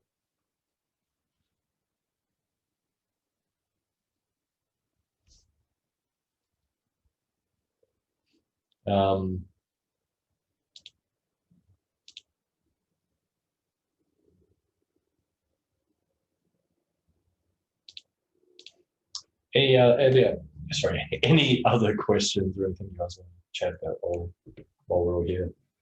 Yeah, I had a question, kind of back to the closing part, right? Sure. So I had a closing call last week, right? Nice. I was using like your sales script from this training as a guide, and I know there's no hard fast rule like you're saying, and it's a process and put our own spin on it and everything, right? And feel them out and everything. So honestly, I mean, I didn't end up with the sale that day, but everything else I feel went like the flow of the whole thing through the process of the current situation and the pain and the future pace and the vehicle and all this, right? I think that emotional state, I mean, I could be wrong, but like I feel like, and I asked, like, is this something you're serious about? Are you committed? I told him that it's not an overnight thing, like, and he was saying yes, yes, yes. And then of course, the money objection was in there. And I actually used the technique that I know that you talk about, is the takeaway, where you say, and it's an honest thing too. I said, like, if you're not serious about this, totally fine. If this is not something you want, you're totally not cool with it, take it away. Yep. Right. And I said, and that's totally fine. Pretend we didn't have this call. Don't worry about it, but if you are serious, let me know, whatever. Right. And he was like, oh, no, I'm interested. Right. So it's still out there. Yep. So the thing I think my hang up was on this was, and I was a little unsure about this because this call went in that he didn't know the price up front. He didn't know if it was he wanted to know more about learning how to do this whole thing. So there wasn't a price thing yet. Yep. So I think in your script, it mentions, right near in the beginning, saying something to the effect of like, you know, if after we talk today, are you able to invest in something, right? So, I mean, I feel like it's important to say that, you know, somewhere in the beginning, like, this isn't free, it's cost something. Is it okay? I don't want to waste your time. Don't want to waste my time before we go further to keep talking, right? Yep. So, unfortunately, though, so I want to get your thoughts on it, is like the obvious question I feel like somebody responds with if you say that is, how much is it? And I feel like, so I just told him what it was, right? Yep. That scared him right from the beginning. Right. That I think he held on to that right from the very beginning, that he felt like he went through the rest of it. But I think that because of that point, it was hard for him to even get to the end. I feel like if I took him through the process first and then got to the price at the end, he would have more been in that place. You know what I'm saying? So do you have any like recommendation on like how to proceed with saying like it's not free, but just saying here's the price, or just say hold on, you know, like we'll get to that. I don't know. That's my question. I know it was long. No, that's okay. It's okay. So yeah, a couple of things. First one is, and this will appeal to the teachers in the house here, is that if you ask someone what budget they have for their self-education, it changes the frame slightly, because then they're not seeing it as a specifically, oh, this person just wants money out of me. It's a slight nuance. It works in Messenger as well, because cool, how much should you have set aside for self-education or for educational purposes? Because I think if you say things like, oh, to build your business, I think there's still that like, oh, no, I don't want to get scammed. Like I think people were still putting their guard up, but I mean, education is ingrained into us, and so of course they want to self-educate to, you know, empower themselves, so on and so forth. So it's a slight nuance. See how that goes. But the other thing is, and you did actually circle back to this at the end there, where, and I know this is hard to do. It's not a natural language pattern thing, and so this is where you kind of need to practice it. Basically, you need to jump in front of the mirror or in front of your partner and practice it. And because even me, I still fall for it now without even, like, it's ingrained. How much is it? Oh, well, it's 10 grand. Oh, I mean, so you kind of need to reframe and say, yeah, look, there is an investment involved, but look, I'll cover that. It's best if we kind of go through this process to see if it's actually a good fit for you anyway. Otherwise, no point discussing that stuff. Is that cool? And so you're taking the power back in the conversation and maintaining that sense of control. Again, admittedly, not easy to do, because it's just, even me, I struggle with. I'm not a natural salesperson. I've had, you know, thousands of reps over many years, and so it is something you kind of need to go. The other thing is that depending on how you frame it at the start as well, you know, you can frame it based on, look, I have something and it is something that is going to help people out, but we need to go through this questioning phase to see how that is. Or if someone does say that, you can make it a joke. Well, it's not going to cost you 10 grand, which is actually a subtle price anchor as well. It's a psychological thing. So in Robert Cialdini's book, or Cialdini, however you say that, was it Persuasion, the Psychology of, no, Influence, the Psychology of Persuasion, sorry. He talks about this scenario where this person was a negotiator, or sorry, he was doing deals, but he'd always drop it in at the start of the conversation. He'd go, don't worry, it's not going to cost you $1 million, ha ha ha. And so, of course, anything below that figure was dwarfed in comparison. So it seemed like, well, that seems reasonable.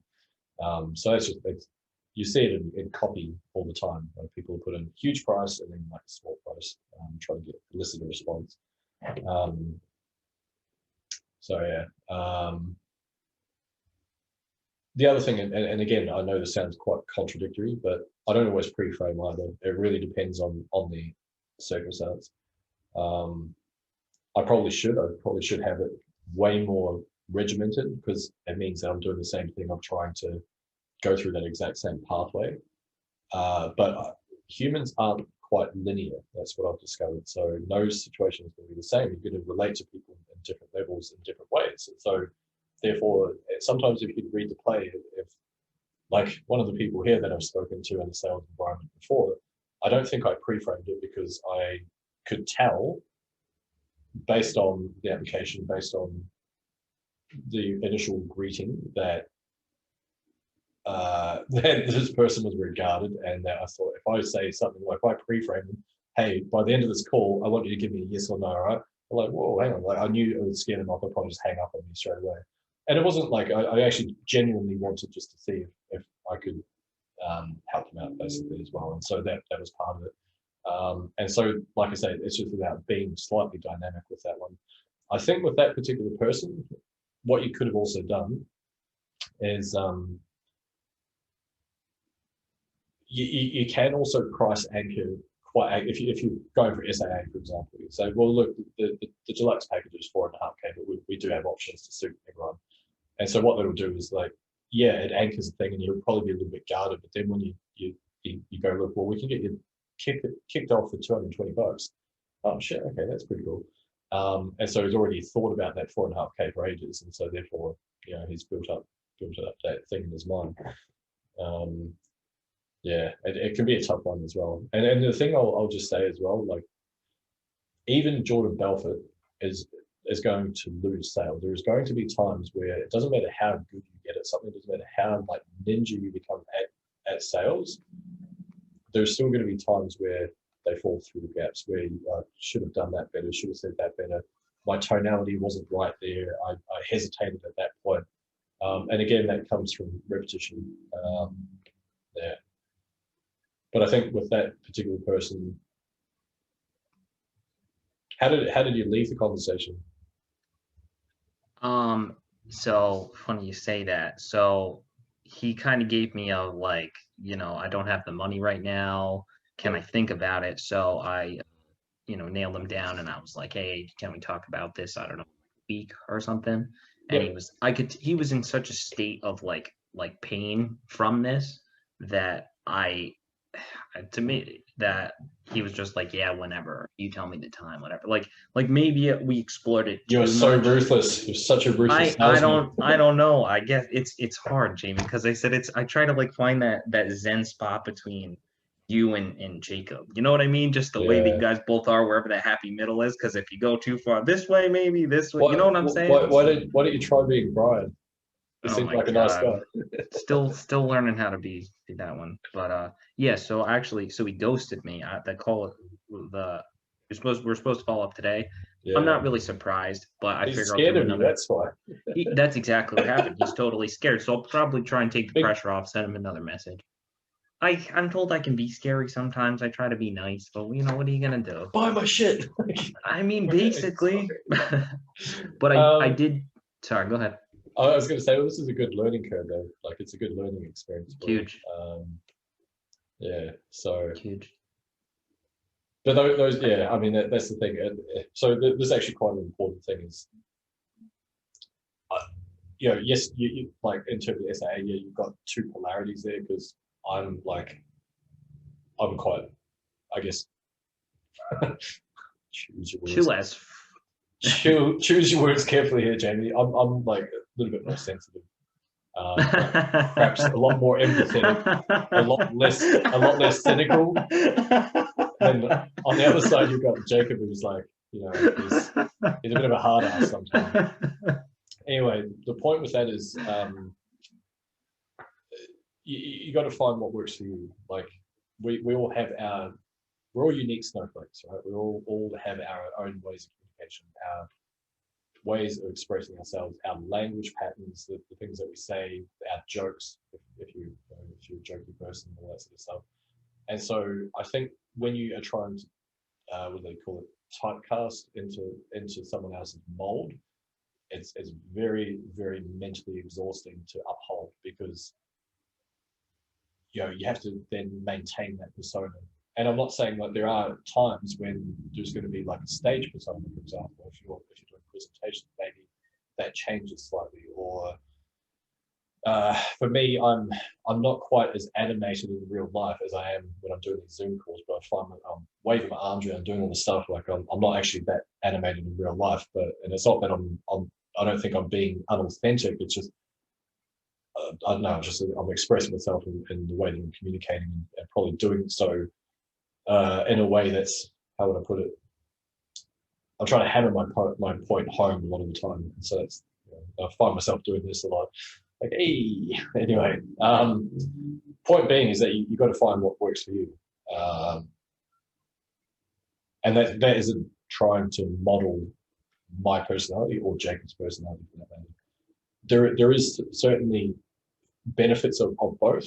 Like I say, I'm quite empathetic, which doesn't always serve me, by the way. Like that doesn't always, because I'm not a hard ass. I could have pushed the issue with a lot more people. Could have been real salesy and used all the stuff that I know, but then also, I care about people. I don't want them to have a shitty experience and then feel forced into something like, oh, this big bad man, from New Zealand is being mean and he's made me buy the stuff. It's like I wouldn't feel good about it. Like it has to be a positive experience both sides. And so anyway, that's just I'd be yourself and be prepared to just mess it all up and just go with the flow and see what happens. And I think going back to the comment about just doing reps, basically, just keep doing reps. I did want to make a comment about the $4,500 thing. I did definitely use that because I thought that was kind of my price anchor. Yep. Because, and I've heard that, right? There's like the story, I guess they used to only have 2 sizes of soda or whatever. If you go to like the movie theater, small and large, and then they added an extra size called 1 medium or whatever. And now more people buy the middle size, which is the best size. You make a base package kind of the lamest, the greatest package way too much. And then the middle package, you've loaded up, and now they're like, wow, it's great. And like that pathway, was he was going right down that pathway too. Yeah. But like I said, right, it was a learning experience overall. Yeah. That was it.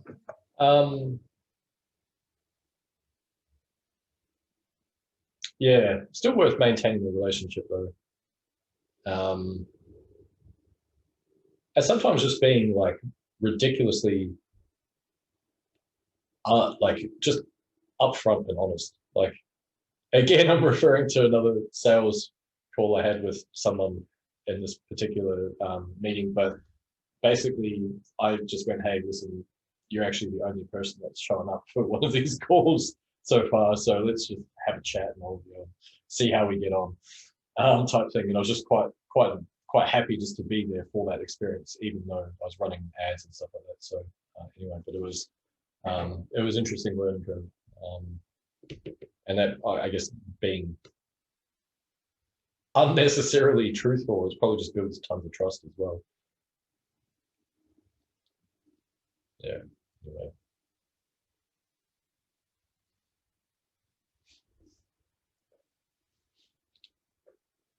That was actually my strategy. Well, I want to maintain a relationship anyway because he Yeah. seemed like a good candidate. He seemed like a nice guy. And like I said, give it another day or two.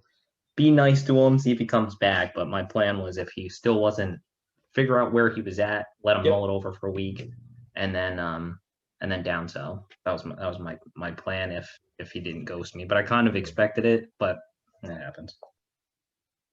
Yeah, that's when people experience a kind of a cognitive dissonance, and they don't necessarily want to say no, so they'll go, oh, let me think about it, rather than just being, not for me, man, thank you, literally can't afford it.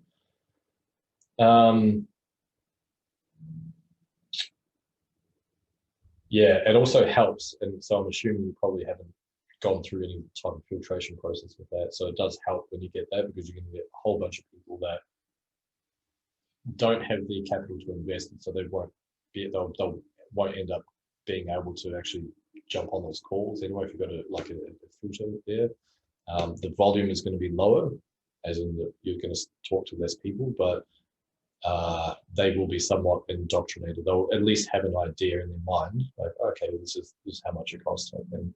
And if they're really committed to that, they'll rock up to the call. And if they're really committed to making that happen, then it makes the process a lot easier. I wanted to kind of comment on that too, if that's okay. Just that I definitely think that is part of it, right? Because even if you don't get the sale today, Thanks, Steve. even if they're not ready to jump on today, like you do still have that rapport. They see you, they see what it's about. They feel you out more. So it's like, I feel like even if they say no, Yep. kind of on their radar now, you know, so like Yeah. long term, they might come back around, and once in a while you'd be like, hey, you know, what's up? And then it'll be in their mind, you know. So I feel you. I agree. The other thing is, one of the trainings I put in there, I covered this in the workshop. I've sort of elaborated on it slightly in the membership, which is, it's that self-liquidating offer post that I mentioned. And so why that one works really well is because when you make that upfront sale, and forget, you know, perhaps it is just a workshop, perhaps it is, you know, a membership and you jump on a call for it, whatever. So if that's the case, and you are genuinely just giving a coaching call, and you're helping people out, hey, you know, this is what I do in my business, maybe this helps you out, blah, blah. I've found people will seek you out. Like when I started doing this, I didn't even think about the idea of sending them. It didn't even cross my mind for some weird reason. But people started seeking me out. Hey, look, you know, I had that great call with you. Like, what else have you got? Like, okay, all right, sweet. Well, here it is. This is what I've got. And so people would come back to me, and the close rate from that was, let's say it was around about sort of 20%. And I think now that I do that, it's still around about 20%, but it's there's more intention behind it, because I will still give a 1 hour coaching call, and sometimes goes well over time. And at the end of it, I say, listen, what are you up to now? Like, what else are you working on? Do you need any assistance with things? I'm just asking the question, and sometimes it's like, I'm pretty settled for the time being. Like, sweet. And if that's the case, then so be it. If they're not, then you know, they might want coaching and all sorts of stuff there as well.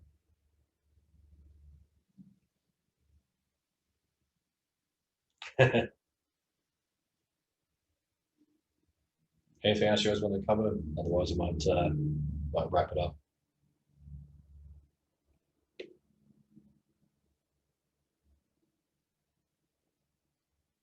Awesome. So, thanks very much for joining me. It's been an epic session, as always. I will download this and upload it to the members area for everyone to review later on. Big advice is just go back to the start of this, where I did a little deadline thing. That same module is now in the members area, so by all means go through that. I would encourage you just to like try one of the 3 things there, and if it doesn't bite initially, just try another time zone. If that doesn't work, try another angle, you know, all that sort of stuff. And it's hard, but you kind of just need to get over that feeling of discomfort of like, okay, shit, what if no one takes up my offer? Because if no one takes up your offer, it's actually okay. Like, don't stress about that. Like I say, even my strike rate is pretty damn low, 44%. I think that was probably a high month. I'd say my normal strike rate for my offers is probably 20 to 30%. So knowing that I'm not going to make any sales 1 out of 3 times that I throw out an offer, you know, I could choose to get disheartened by that, and sometimes I do, because I think, you know, am I not providing enough value to these guys? You know, just buy all my stuff, will you? Come on. And then other times I'm like, okay, that's just how it is. You just need to kind of go through this pathway. So and get used to the discomfort of that. So but yeah, keep throwing them out All right, one final question. there. Why are you so freaking awesome? Get out of it. That's yeah.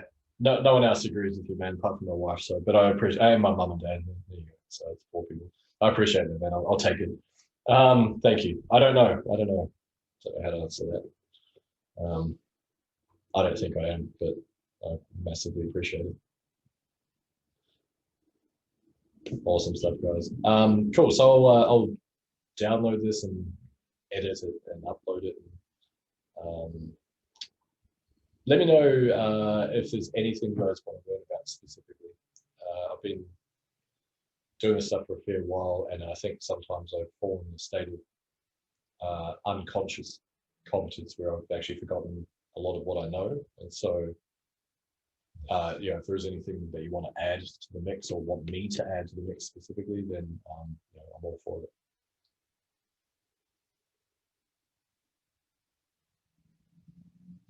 Awesome stuff. Guys, I appreciate it. You guys are absolutely awesome. Thank you for tuning in. See you. Same bat time, same bat channel next week. Awesome. Have a good one, guys.